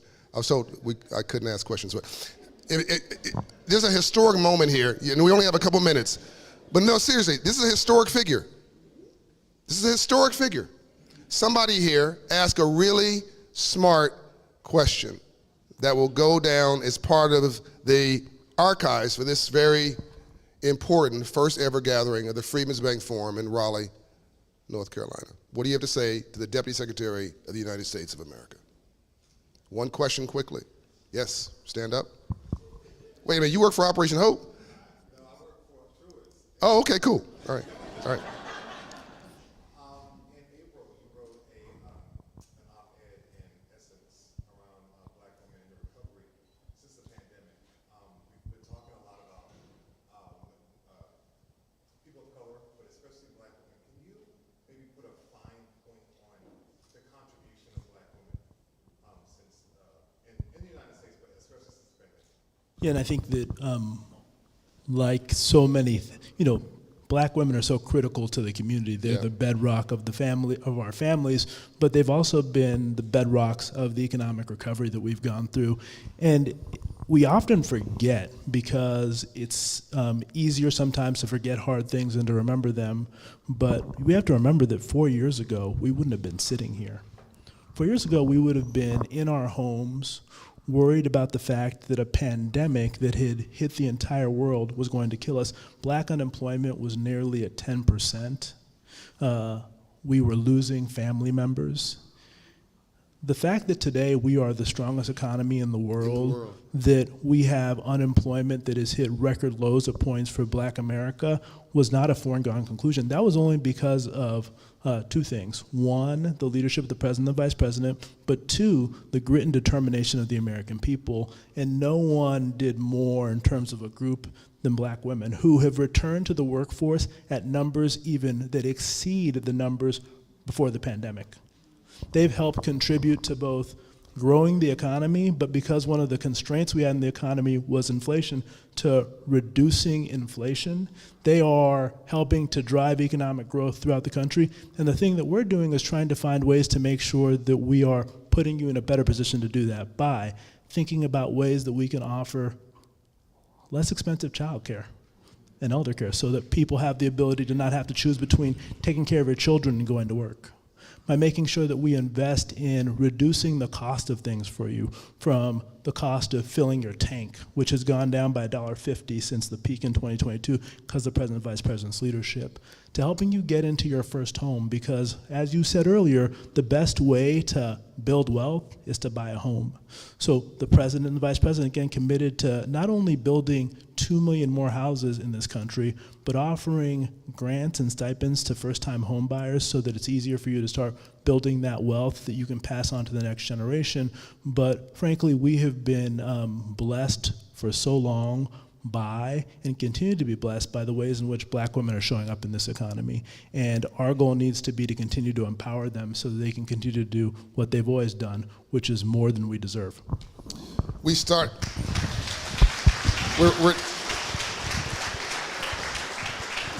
the conversation talking about we're in a hall commissioned to teach Black women first place in history. We end with this question, which was unscripted and unprepared, about Black women. Coming out of the biggest pandemic in the history of the modern world, 125 years, for which nobody gives the president and the administration any credit for, it appears. We came out of that, we're the biggest economy now in the world. The number one group since 2004, starting businesses in America, of everybody now, Black women. Will you please join me here as we salute Black women, and as we salute the Deputy Secretary of the United States of America. Can you please give them both a round of applause?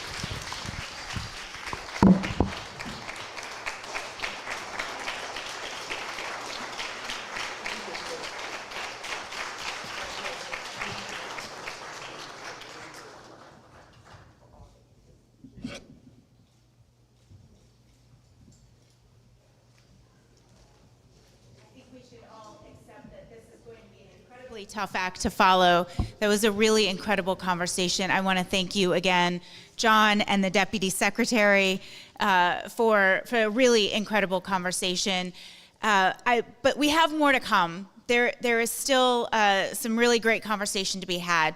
So I want to welcome up a good friend, a colleague, Carolina Young, Dr. Carolina Young, who is Vice President's Chief Economic Advisor, bringing her greetings to this historic event. Carolina.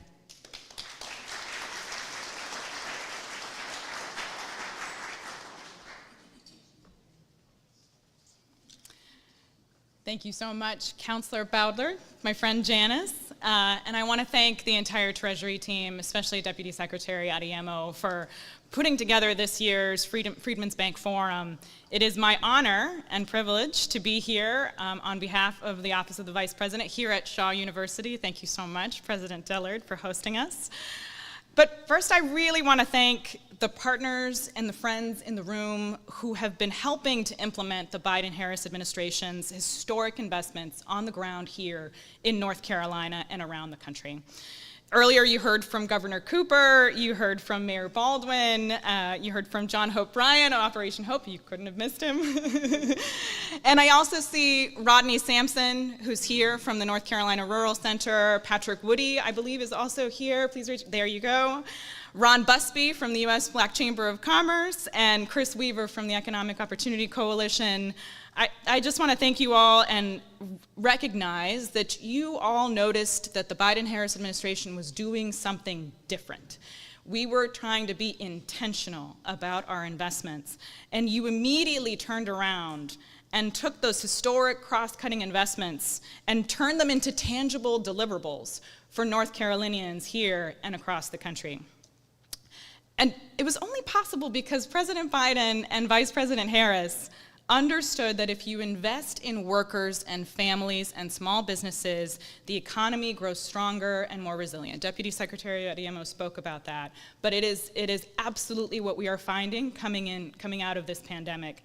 Thanks to historic investments like the American Rescue Plan and additional investments in infrastructure, chips and science, clean energy production, and more, the American economy has the strongest recovery of all advanced nations around the world. You all know that the pandemic was not just an American situation, it happened all over the world, and we have come out of it the strongest economy in the world.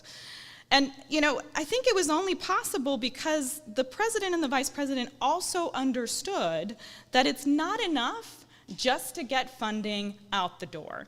Investments needed to be intentional to reach traditionally underserved communities. And this intentionality, as you've also heard said before, is good for everyone. It grows our national economy, it boosts American productivity, which then creates more returns for wealth and intergenerational wealth for everyone. So, in fact, that's really what the Vice President's nationwide economic opportunity tour has been all about. She has been going around the country to make sure that communities all over the nation, especially those too often left behind, know about and take advantage of the resources this administration is making available. Expanding access to capital is central to that work, and especially by investing in CDFIs and MDIs, the importance of which is something the Vice President has been focused on since she was a senator.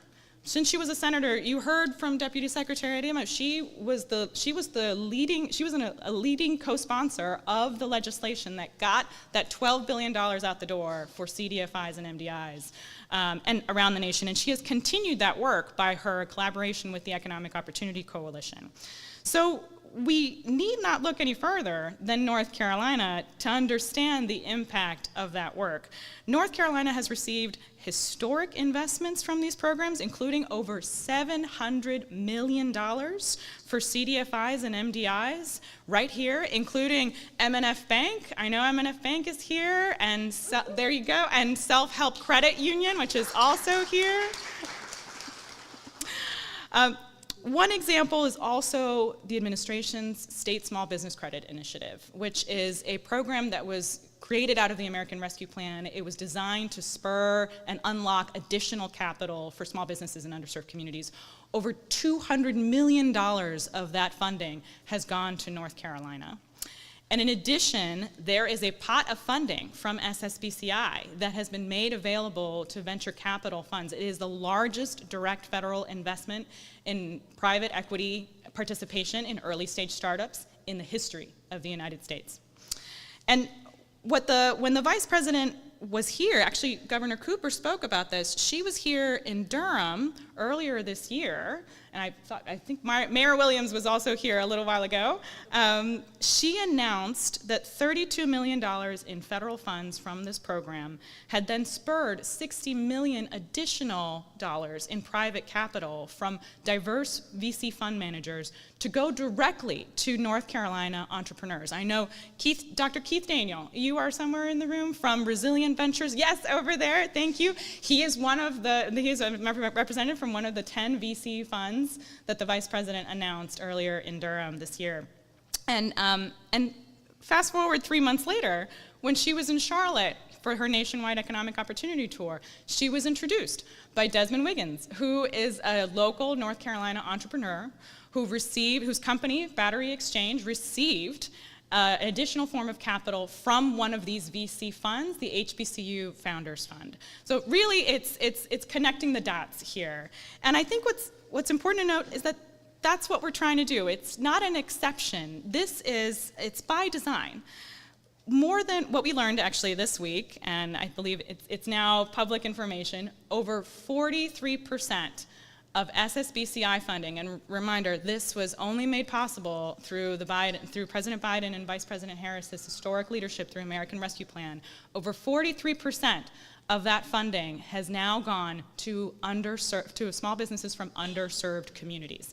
Over 14% of that funding has gone to Black-owned entrepreneurs and small business owners around that country.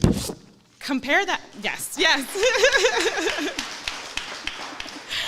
Compare that to the less than 2% of traditional VC funds that go to Black-owned entrepreneurs around the country. So the bottom line here is that President Biden and Vice President Harris are being intentional, and they are keeping their promises to the American people and to North Carolinians. And their visionary approach is producing results. So, and with that, it is now my honor to introduce Congresswoman Foushee, who needs no introduction here in Raleigh. Congresswoman Foushee has been a local leader and public servant her entire career. Is that right? She was the first African-American woman to chair the Orange County Board of Commissioners, and before coming to Congress, she served in the North Carolina State House and North Carolina State Senate. She was born and raised in Orange County and is a proud UNC graduate. She was in Durham with the Vice President earlier this year when she announced the SSBCI equity capital funding for North Carolina, and has been a tremendous fighter for North Carolina. Thank you for your leadership and your partnership, Congresswoman Foushee.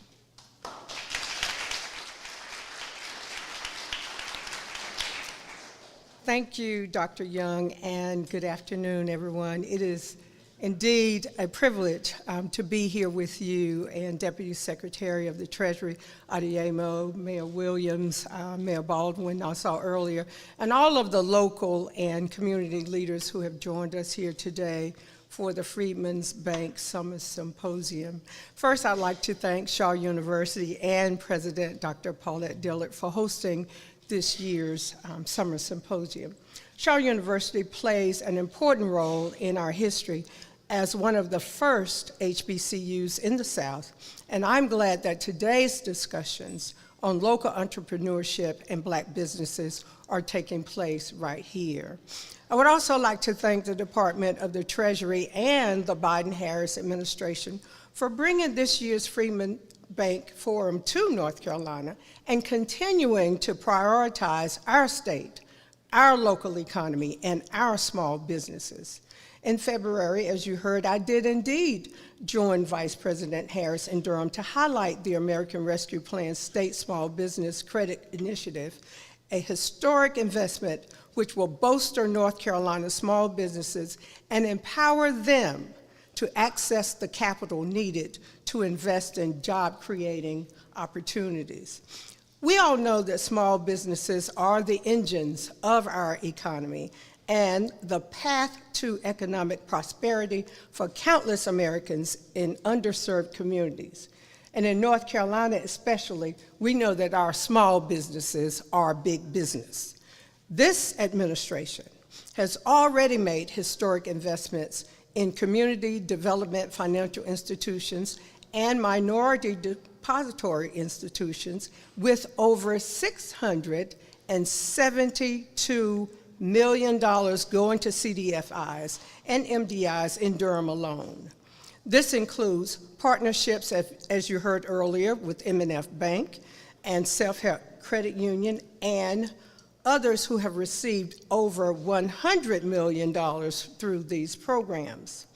I'm proud that we have an administration with such a great vision and track record of delivering for small businesses, and I applaud their continued efforts to support and engage minority-owned businesses and underserved communities. In 2015, the Department of the Treasury launched this annual conference to continue the Freedman Savings and Trust Company's mission of celebrating local small businesses and promoting economic equity initiatives.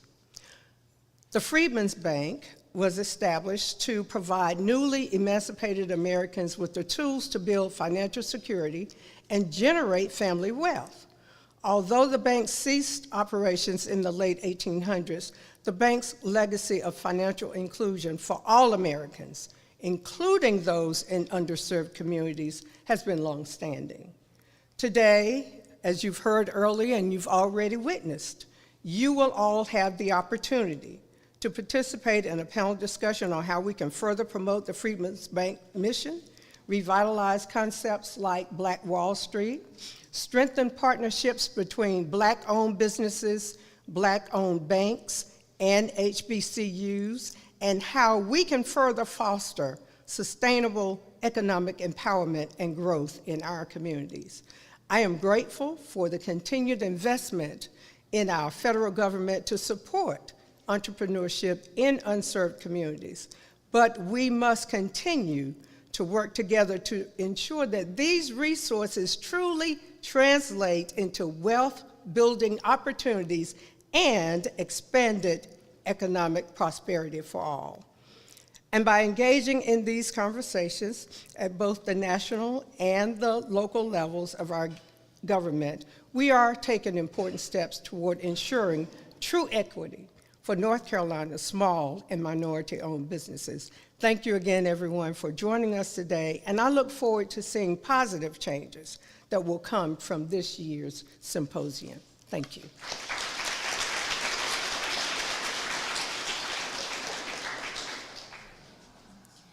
Thank you so much, Congresswoman. Now we're going to hear from some of our local partners here on the ground, the ones that are doing the work that we've been talking about so much.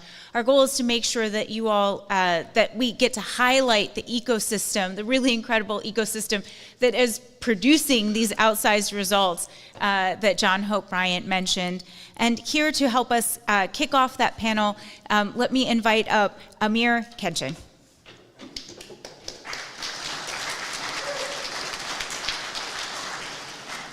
Thank you, Janice. Let me just say, first of all, I can't be thankful enough to the Biden-Harris administration for all the billions and billions of dollars they poured into the state. So just a huge thanks to them. When we first started the program, I think Jordan may still be here, we got a call with the governor's office, and I said to the governor's office team, I said, well, we're going to make sure that one of our priorities will be getting money to all the Black and brown. And they said, someone stopped me, interrupted, said, let me just stop you right now. Our top priority will be getting money to Black and brown communities. Not one of them, but the top priority. So they set the tone from the very beginning. They shook me. I was shook from the very beginning. But I think the hit, like the Congresswoman said, we got to be very intentional about what we're doing, and we can't play games. So what you've heard a lot of talk so far, but I can assure you that the talk translates into real action. And there's real dollars on the ground being happening to people who need the capital. So we can be joined by our panelists for our discussion now. One more story. We received $202 million to run the program, SSBCI, I thought. But I learned a little later on that we don't get the whole thing unless we hit our SETI goals. So, and accountability, right? And we are hitting numbers in terms of minority borrowers, women, owned businesses, black borrowers. We don't get that money. So it's real pressure on us to do this, and we think that's the right thing. So we're very serious, we're very committed, and we want to make sure that we get the capital out as best we can. I think we've got on our panel, I'm going to start with my, and these are all good friends of mine, so I'm going to give them a hard time as we go. Roberta, I've never seen this kind of capital. I've been around a long time, put into our state.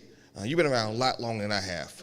So that's why, am I right, though, this much money has been put into the state. But how do we take those dollars and translate it into real action? So I'm going to start with first of all, we have all these, they all are CDFIs, and we have a credit union and a bank, which is a great panel. Let's start with M&F Bank, and I want you to tell us who you are and what your bank does and how long you guys been doing it, if you don't mind. Thank you, Amir. And hello, everyone. My name is Travis Rouse, and I'm the Senior Vice President, Chief Sales and Lending Officer for M&F Bank. We are a black-owned bank headquartered in Durham, North Carolina. We've been providing access to capital to individuals and businesses for 117 years, and we look to continue to do that for 117 more. It's good to be with you today. Okay, very good. So they've been around for a long time, not new at all to this work. Let's move to Crystal, if you don't mind. So, good afternoon, everyone. I'm Crystal German. I serve as an EVP for Self-Help. We are a collection, a family of credit unions and CDFIs. We are a minority depository institution. We are located steps away from the historic Mechanics and Farmers, now M&F Bank. Also, where's the home of the Institute of Minority Economic Development, where Roberta sits. So as our mayor said, we are a group and a family that have been doing this for a while. I am happy to be in the land of the Bears as a Rattler. So really proud of this work being done on this historic campus. We are the babies of the group compared to M&F. We have been around for 42 years. We have 190,000 members. We are located in 9 states, in the Southeast and Midwest, and in California and the state of Washington. Okay, thank you, Crystal. Roberta, if you don't mind. Good afternoon, everyone. Very, very happy to be here. I am with Institute Capital, which is the lending affiliate of the National Institute of Minority and Economic Development, located on Black Wall Street in downtown Durham. Shout out to my mayor, who I saw here earlier. I hope he's still here. And I'm just going to take this point of privilege to say I am a Shaw U Bear, and so is my mama. So let's level set that. But just very, very happy to be here. We have been around. The Institute has been around for nearly 40 years, Institute Capital for close to 30 years.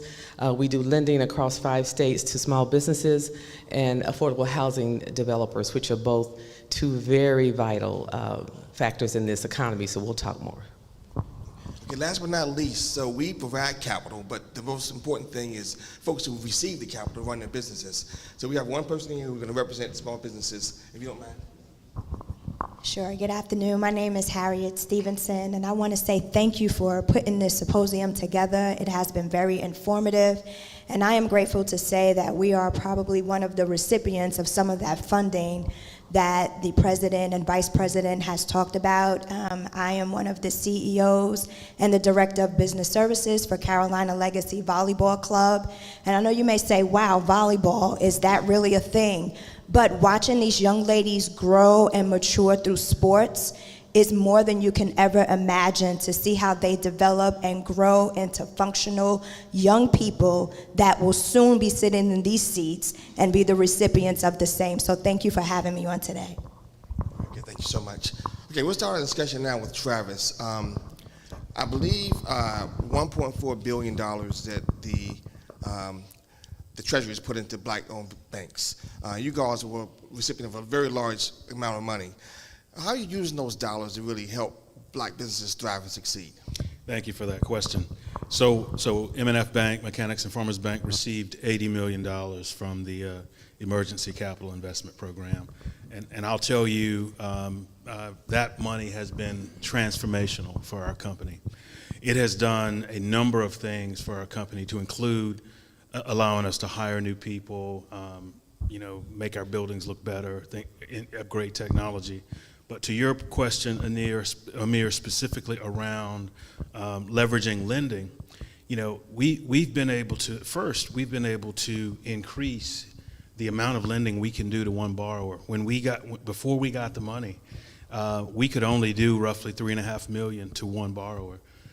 Having that capital in the bank increased our legal lending limit to nearly $10 million. So we're able to help able to help Black business owners to do larger projects and provide more lending in the markets that we serve. The other thing that we were able to do is we are a preferred lender with SBA, and so we were able to stand up a dedicated SBA program. We have a manager, we have one lender in that program, and we plan on leveraging that to do a whole lot more in the SBA space to help Black and brown businesses, business owners in Raleigh and the other markets that we serve. Outstanding, wow. So from a bank perspective to a CDFI, which is a non-regulated institution, Roberta, tell us about, I know you all are one of our strongest partners with SSBCI and always have been. How are you all using the federal dollars now to leverage more programs and more products for minority borrowers? So the SSBCI and the Corner Square programs are amazing. I don't know, it is a tremendous and a pretty efficient source of capital that we can reuse. It's a participation program that enables us to sell a portion of our loans to the program, and we can reuse that to lend to borrowers. That is a great way and a really efficient way to leverage. Now, CDFIs, we are the leverage kings and queens. I mean, that is how we function. You know, we have lenders, various lenders that provide capital to us. We in turn go out to other funders and say, this is what Bank ABC has done. What can you do? This is our goal. How can you help? So it is a source of leveraging. That is the name of the game, really. And it's interesting because CDFIs, you know, there's just like banks, you have big and small CDFIs.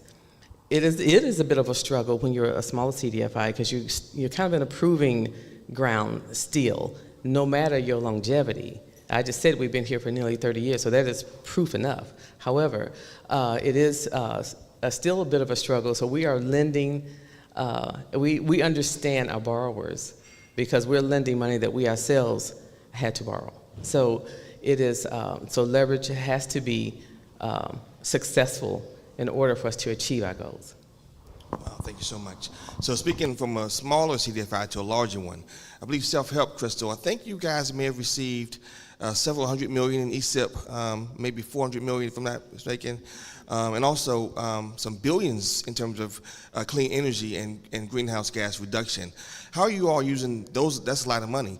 How are you all plan to use those dollars to really help spur Black businesses in our state? So first of all, we had to start thinking about things with a B instead of an M. So we had to start thinking about billion versus million. And that alone is transformative. So what this money allows us to do is it provides us with liquidity and low-cost liquidity that allows us to pass that on to our borrowers. So not only do Black borrowers have a problem accessing capital, they often pay more for the capital that they access. So folks who don't have, listen to what I'm saying, folks who don't have are then paying more for what they can get. And so what this kind of, these federal funds allow us to do is allow us to provide the access, but do it in a way that actually creates an opportunity for them to invest in their businesses and to build wealth. So specifically what we've been able to do, with the ESIP money, we did get $493 million between our two. So that is $500 million. And we have been able to deploy that across our entire footprint. So in Raleigh alone, we were able to help a business buy a building to expand her child care facility and get a $800,000 loan. I won't say we wouldn't have been able to do that without the money, but it was a lot easier when we know we had that type of capital that comes in at 0% and then it goes to 2%. For the greenhouse money, which is not a Department of Treasury but an EPA program, we are partnered with Climate United, so two other nonprofits, and we have received $6.97 billion. And what we hope to do is we hope to make sure that the communities that are most impacted by greenhouse gas, by environmental racism, by pollution, will benefit from the clean energy transition. They will not be left out as long as we're part of the solution. Wow, so inspiring. Thank you so much. It's all great. Does that translate down to businesses, though? So I'm going to turn to Harriet, and you've gone through the process of getting your own business. Talk us through your journey and how you were able to access capital to grow that business. The journey is not easy, I will say that, but I will also say that no doesn't mean no. There's patience, perseverance. We started our business in an industrial area in a warehouse behind a cement company with 2 volleyball courts, no bathrooms, no air conditioning. But every day that those doors were open, we were there maybe 2 hours before an event would start to ensure that the porta potty was clean, to ensure that the facility was clean, to ensure that it was a safe space for these young people to come and enter. And on our journey, it was during the time when we weren't sure what the world was going to look like. And many banks and different investors were in awe that we were pushing to get this facility built and done. And the no was just another opportunity for a new opportunity to see what was out there. And as my husband and I brainstormed, we had done some other interactions with M&F Bank. And I love about M&F Bank is that they didn't say no, but they wanted to know more about who we were. So I say all of that to say is to be organized. Come with the plan. It says write the vision and make it plain. Write your vision, make it plain, have a plan, and have backup to what you are trying to do and invest in. And so when you sit in front of these different businesses, they're able to see that you are 100% invested in what it is that you're trying to build, what it is that you're exactly trying to do. And although the road wasn't necessarily an easy road, it was a worthwhile road. So whatever it is that you're looking to do, whatever it is that you're looking to start, I would say give it 100%, but always know that when one door closes, another door may open. Never, ever, ever give up on what it is that you're looking to pursue. Oh, thank you so much for that. Yeah. Congratulations. So M&F was responsible for that. So thank you to M&F also, and to Treasury, that made it all possible. So Travis, tell me some unique products that you guys have, products that really are designed to help Black businesses. Well, that's a great question. We don't have a whole lot of unique. We have the type of products that regular banks have. I think the X factor in really being successful in helping Black business owners is the people that we have working for us, and the leverage and the empowerment that we can give them. I'm gonna put her on the spot and ask Sabrina Trawick to stand up and just wave her hand.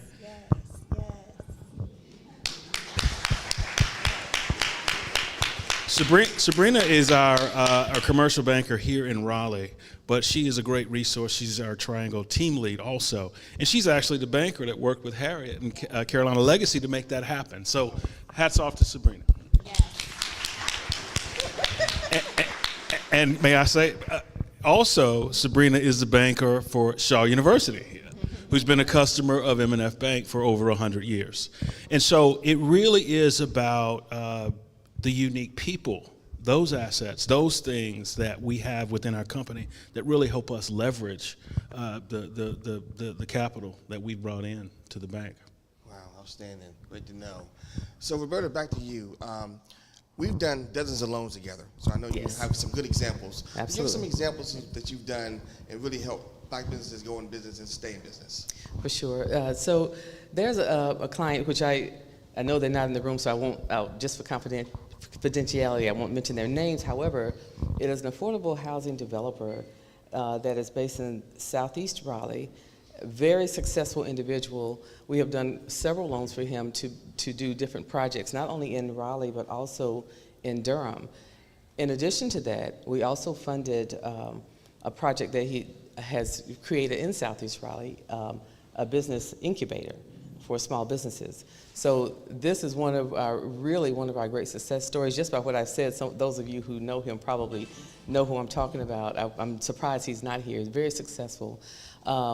Just moving over to Durham, we've funded a business, a restaurant actually. An African-American woman owns this restaurant. We funded her third restaurant, very successful, great food. If I say too much, you'll know who it is, so I'm keeping it confidential. But incredibly successful, vibrant woman that we are very proud of. Most of our loans, when I say, I know most is not a number, so I'll give you a number, about 90% of our loans go to people of color and or women-owned businesses. That is not something that we have to think about. It is just something that happens naturally. And what you said, Travis, it is because of relationships. They know who we are. Our president and CEO, I should have mentioned him, Kevin, sitting right there, Kevin Price sitting right there on the second row. Kevin and I have a vast network of people, and our team, my entire team is made up of what I say recovered bankers, no shade on anybody, and CDFI experts, I should say. So those are a couple of examples. I could go on, and I will add, since she has been put on the spot all morning, I'm going to continue. She's already laughing because she knows I'm going to call her out. Ms. Gaines, when I first came to the Institute, I ran one of our women's business centers, which is a SBA-supported organization. I don't know if Mike Areola is in here still with the SBA, but he is like my favorite SBA person. But we have 4 women's business centers. Ms. Gaines, when I first started the Institute, I was running one of our women's business centers, and she was one of my clients there. So I'm so happy to see how much you have accomplished from then to now. And she actually is a part of another program, which I'll talk about later if there's time. But those are just a few examples. Very good. Thank you, Roberta. Same question to you, Crystal, except you might want to talk a little bit more, if you can, about some of the clean energy things you've got planned. Sure. So for those who may not know, like I said, EPA put out the Greenhouse Gas Reduction Fund. The awards were just made in April, so we are still working through the details. But what we hope, so out of the coalition, what Self-Help will be doing is we'll be making loans to lenders for them to make low-cost products. We will be doing the consumer side, so think solar, electric vehicles, think energy efficient appliances, anything that kind of goes into your home, individual homeowners. Our partner, Calvert, will be doing the small business and the facilities work. And so when you think of products, right? So think of a grocery store convenience owner who has inefficient lighting and has old freezers and coolers, doing a loan to that. When you think of a delivery truck or a restaurant that does deliveries, their ability to change over their vehicles to electric vehicles, right? When you think about a small business that actually owns parking space, they'll be able to put electric chargers in their parking space and be able to charge rent for those electric chargers, right? Each of those things will not only be a benefit to the environment, but it also saves those business owners in their utility bills, or it creates revenue. And so back to the earlier conversation, it's not black, it's not white, it's not brown, it's green, right? This is about both helping the economy, helping the environment, and then also helping the owner. Wow, incredible, thank you. So back to you, Harriet. You in Wake Forest? Our facility is in Roseville. It's in Roseville, okay. Your loan, your business has helped your family and your community as well. Yes. How has it really impacted those two?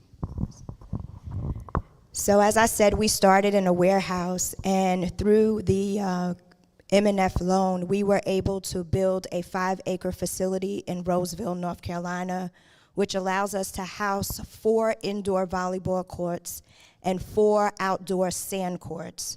And that has provided an opportunity for young people in the area. As Raleigh, Roseville, Wake Forest is growing, young people are looking for activities to get involved in.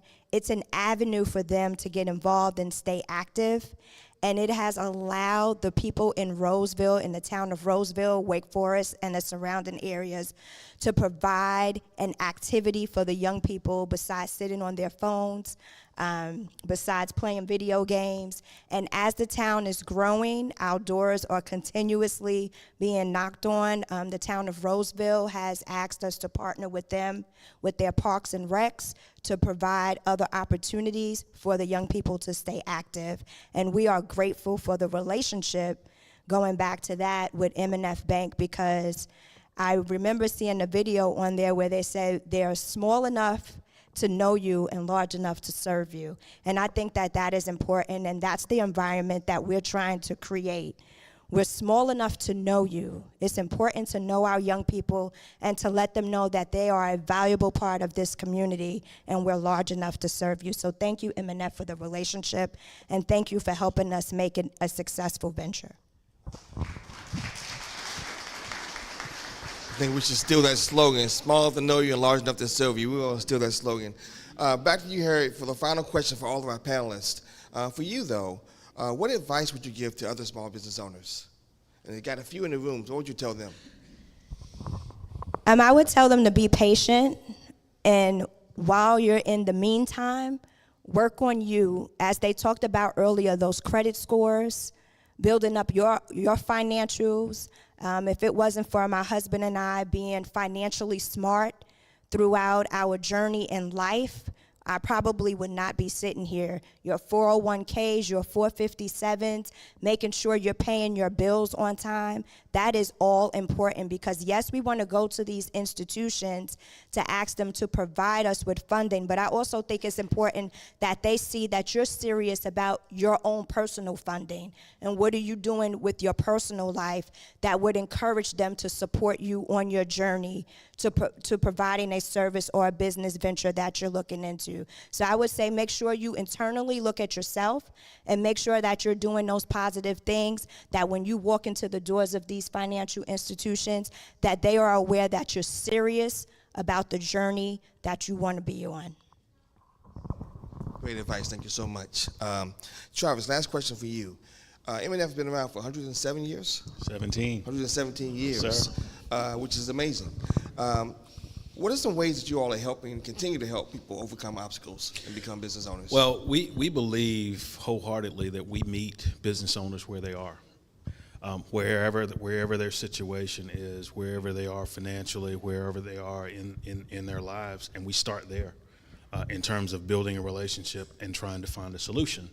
And as Brother Bryant said earlier, trying to find a way to say yes. We want to find a way to say yes. So we'll continue to do that. We'll continue to listen. We'll continue to ask the tough questions.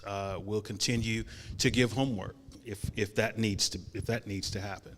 But we'll do those things in an effort to continually try to find a way to say yes.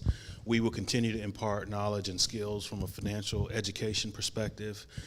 We're going to get very well versed, Crystal, in the greenhouse gas financing area, so that we can put some of that capital out and help you do that. We're just going to continue working hard internally so that we can be our best externally. Outstanding. Wow. Outstanding. Roberta, your last question. You all also provide TA. You help people become better at what they do. What kind of ways do you leverage their strengths they already have to help them become better? How do you all do that? So I mentioned earlier that we have 4 women's business centers across 2 states, 3 in North Carolina, 1 in Virginia, 2 of which are located on a HBCU campus. So we provide technical assistance to those that need it in communities that need it. We also have another program, which I know we have limited time, through the Aspen Institute, which is a national organization that provides good jobs. It's a good jobs initiative that keeps businesses that have employees, keeps them stable and keeps their employees stable. So we do those kind of things. We also have a program with the USDOT that we provide technical assistance to clients across the Southeast that are in transportation. So it is not only just the lending aspect, and of course ICAP does lending, does TA as well, but we partner internally and we partner externally. So I would say that, for any CDFI or any bank for that matter, definitely work together. As Crystal mentioned, we all know each other up here. Pleasure to meet you. But we've all been in this business for a while, and we don't think we can do it alone. Crystal, not alone. So it's just really about doing things together and sharing the resources that we all have. Great. Very last question, which I changed, Crystal, for you. I hope you don't hit me later on. But you and I, along with so many others, had the honor of being mentored for decades by the late Andrea Harris. And if she were here now, what would she say in this environment? So you're gonna make me tear up. I know, all of us. So it was mentioned, like 4 years ago, we would not have been in this building. But it was also 4 years ago that we lost Ms. Harris. And so she was an amazing, amazing force. And if she was here, number one, she would be so proud of all of us sitting up here, because we were all of her mentees. And it didn't matter if you were old or young, black, white, from Henderson, which I feel like everything came out of Henderson. Wherever you were from, she always took you under her wing. So one, she would be proud to see us up here. I think the second thing she would say is to get to work. Like, it's great to have these conversations. It's great to put these conversations together. And we are so blessed and privileged to be the recipients of some of this money that has come from Treasury. And there's so much work to be done. And that's what she would say. And so for y'all who are leaving here and getting on the highway, and I saw your post, there's a sign that memorializes her. Stop by that sign and then get to do the work that she laid her life for. So we will all hold our tears and get to work and let Ms. Harris have the last word for today, for this session. So thank you all.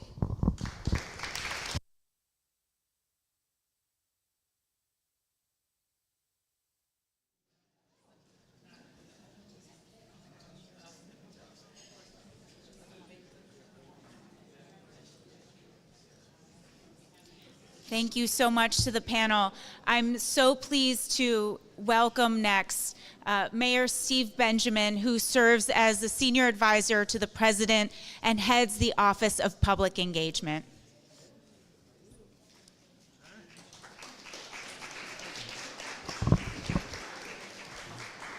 You shouldn't clap. I hadn't said anything yet, y'all.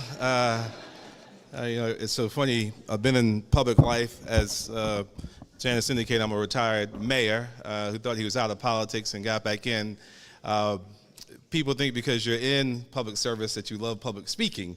And like many of you, I've never enjoyed public speaking. I always tell people, it makes me think of the first time I spoke at my home church, the St. John Baptist Church in Columbia. When I was done, a little guy came up to me. He said, "Now grow up, I'm gonna give you some money." I said, "Well, thank you, son, but why?" He said, "Because my daddy said you're one of the poorest speakers we ever had," right? So I think I get up and speak when I actually had something worth saying, Madam President. And I will tell you, this has been a fantastic day. A fantastic day. The president wraps up almost every one of his speeches. He always says, "God protect our troops," but he always talks about the power of the American idea. The fact that we've never fully lived up to it, but we've never run away from it either. And the power of what happens when we do things, when we work together. And the leadership under Deputy Secretary Adeyemo and Janice and her amazing team at Treasury, the amazing ideas that have percolated out of this incredible group of leaders who can see the macro but who operate in the micro every single day. With my brother John and Chris and so many of you in this room who've not thought it robbery to share your ideas about the things that you see that are working and your constructive criticism about what's not working. That's work to help build businesses and help people get their share of the American dream. We're seeing things happen. I spoke to some of you earlier. I love to quote Deming, "In God we trust, everyone else bring us data." When we invest, When we invest in our communities, we invest in entrepreneurship, we invest in the power of these creative minds, this young talent that we bring out of historic institutions like Shaw, good things happen. Great things happen. People have a chance to live up to their God-given potential. They have a chance to invest in communities that have been disinvested in over years. And we're seeing the fruits of those labors right now because of the leadership and commitment from day one of President Biden and Vice President Harris, surrounding themselves with an amazing, the most diverse leadership team in the history of the United States, who does what I told the group earlier. My grandmother always told me, God gave you 2 ears and 1 mouth for a reason. You listen twice as much as you talk. You bring policy expertise out into the real world and actually talk to the subject matter experts who are doing the work every single day. And you gather that information. You come back and you figure out ways to pull together wonderful intersectoral, intergovernmental, public-private philanthropic partnerships that help us go through great things. All this work that's happened, all the great things that are happening are being empowered by the Biden-Harris administration, but are real because of what you're doing, because of what you did before the last 4 years. And I'm covered by the Hatch Act, so I'm not talking politics. But people showed up, and then you decided that you're going to inform the process to make it work better. And I will tell you that the sky is the limit about things we can do going forward if we continue to work in the spirit of ideation, of innovation, of just working together. There's nothing that can stop us.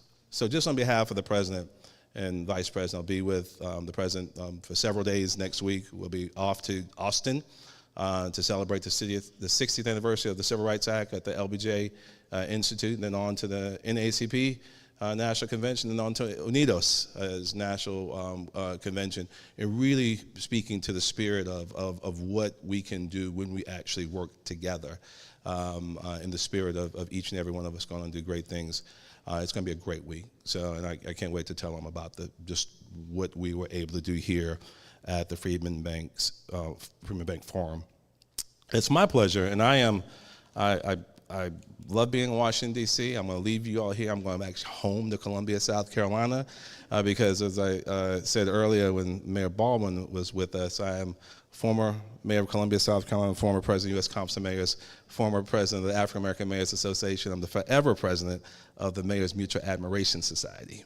And I have the pleasure of having the fantastic mayor of Durham with us. So I think he's going to wrap us up and let everybody get over the happy hour. Leonardo, let me tell you, and I tell you, I'm always positive. I'm a mayor, glass half full, but I don't do a lot of BSing. I live in D.C., so I got to give me a little bit of credit, there. You talk about a talent, doing amazing things on the local level, that he's been able to surround himself with not just talent in his office, but surround himself with other colleagues on the national level, making an impact and helping people understand the international impact that Durham's had and going to have. We got a superstar here. Brother, come on.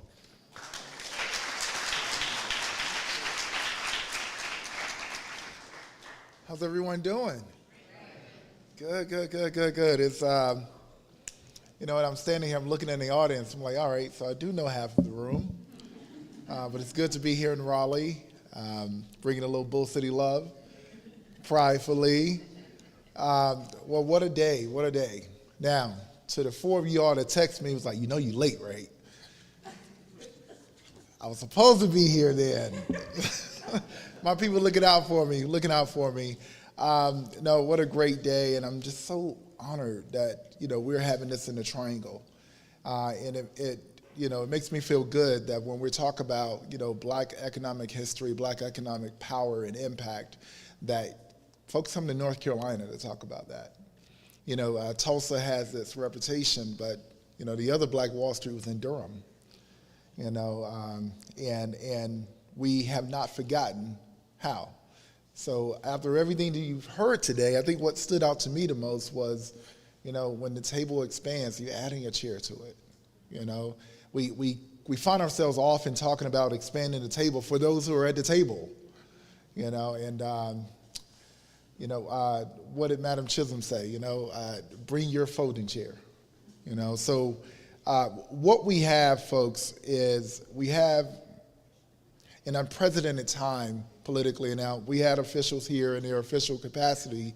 They can't get political, but I can. And I believe that, political or politics, anything, is people work. And the reality of the fact is we do have to pay more attention, more than ever, of what's happening. So what I can say is, just 2 weeks ago, I was walking down Holloway Street in Durham with the Secretary of Transportation, the U.S. Secretary of Transportation, and we were celebrating a $12 million investment from the Biden administration. That is a black and brown neighborhood. Let me just be clear about that. It's a black and brown neighborhood. And there are a lot of businesses over there as well. As a matter of fact, Durham is still, to this day, a major status, mid-size city in the United States that is still majority locally owned. You literally have to put in your GPS to find a chain in Durham. And the reason why that's so important is because when you think about the taxes on that, the sales tax that comes back, at a chain, 14 cents on the dollar stays local versus 41 cents on the dollar that stays local at a local business. And I was really honored to have the invite to speak today, because two things we're talking about today is access to capital and market opportunity. And my wife and I, we opened the nation's first Zimbabwean restaurant. When we opened that restaurant, I had one gray hair. Now we have 3, and now I'm using dye. It should not have been that hard. My point is, when we first, some of you all know this, but when we first tried to open our restaurant, we followed the traditional path. Google how to start a business, write your business plan out, get it knocked out, and you go to the bank. We want to open a restaurant. No. We go to another bank. No. We go to another bank. No. We go to a loan agency. No. We go to another loan agency. No. We go to investors. No. And after the 7th no, I realized that no was not closed doors. It was actually opportunities.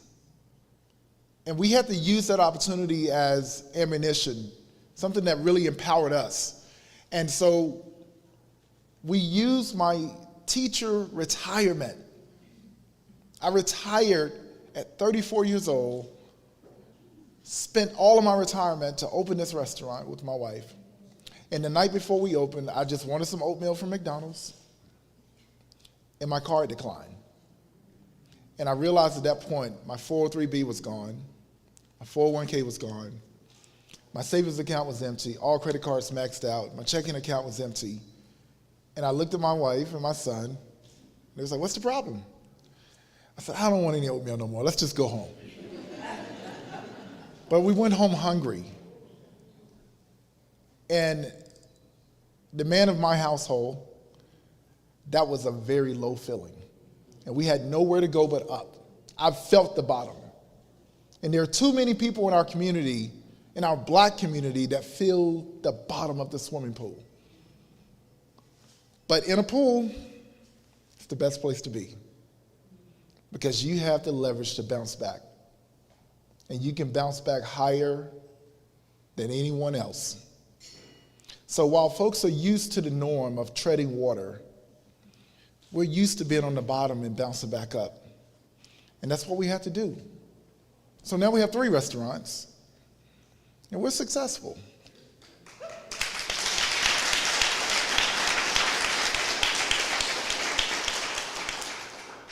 But we didn't do it alone. Along that pathway with these investments, thankfully, when those investments came to the black banks and when those investments came to CDFIs, the folks that will take a chance on us. He said earlier, this isn't a divisive conversation. This isn't a black or white or brown. This is a us conversation. But when I went to NCI Med, North Carolina Institute of Minority Economic Development. I said, look, I'm tired of graying out. I only have a few hairs. We need help. And they said, okay, we got you. That's community. And that's why we're successful now. And as a mayor of a city like Durham, living that experience allows me to relate to the others that are in that experience right now. And that is so important. And that is why making sure we honor, acknowledge, and remember our history. If you don't know your history, you'll repeat it. But also some history we need to remember so we can repeat it. Black communities used to be economically strong. And that is something we want to repeat. That is something we want to rebuild. And that the fact that you're here today, it means that you want the same thing. So from CDFIs to banks that are willing to take a chance on us, to individuals, you know, the Carolina Loan Development Fund, there you go. Like, we have the resources, okay? We have the resources. Look around, activate, engage with those entities, and be intentional about it. Then you can start to feel the strength of our community be tangible. Be intentional about supporting one another. Be intentional. Oftentimes I hear people asking questions, I'll close with this, I hear people asking questions about, well, what have they done for me? Sometimes you got to look in the mirror and say, am I paying attention?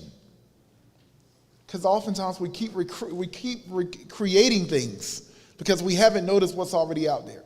So I'm going to charge everybody with this. If you're in this room, you probably know. But find every resource that you think is culturally relative to you.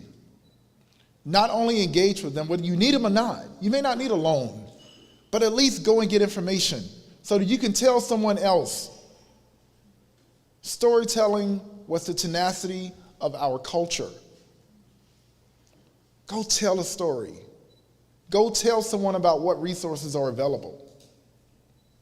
And if we can do that, I'll do my job to keep bringing the money to the local area. Let's keep investing.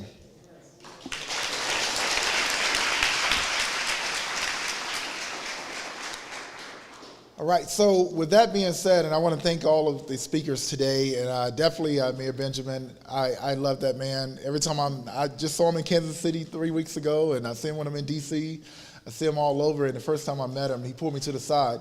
He said, hey brother, you need anything? I said, I think I'm good right now. And he just pulled me and he said, you know him? You know her? You know him? You know her? And every time I said, no, I don't, he took me right over and I met them. And next thing you know, I'm sitting in the White House next to President Biden with him. So I have great mentors. I'm really excited about it. Just the network that we're building community. But folks, we have a lot of youth in our community that we're like this close from completely losing. So I mean it when I say be intentional. And so we're going to end the day with this. We're going to be intentional about following the pathway out of this door into the resources that are available for us. And we have a lot of resources over in the exhibit hall. And we want to make sure that we see what's on display for us to take advantage of today. Thank you to the Department of Treasury for this partnership. And yeah, look forward to continuing this work. And everybody, please pay attention politically. All right? All right, so they're going to be in the back. You can follow the individuals in the back, right, Janice? Yes. All right, so once you go to the door, they'll let you know where to go. Thank you all so much.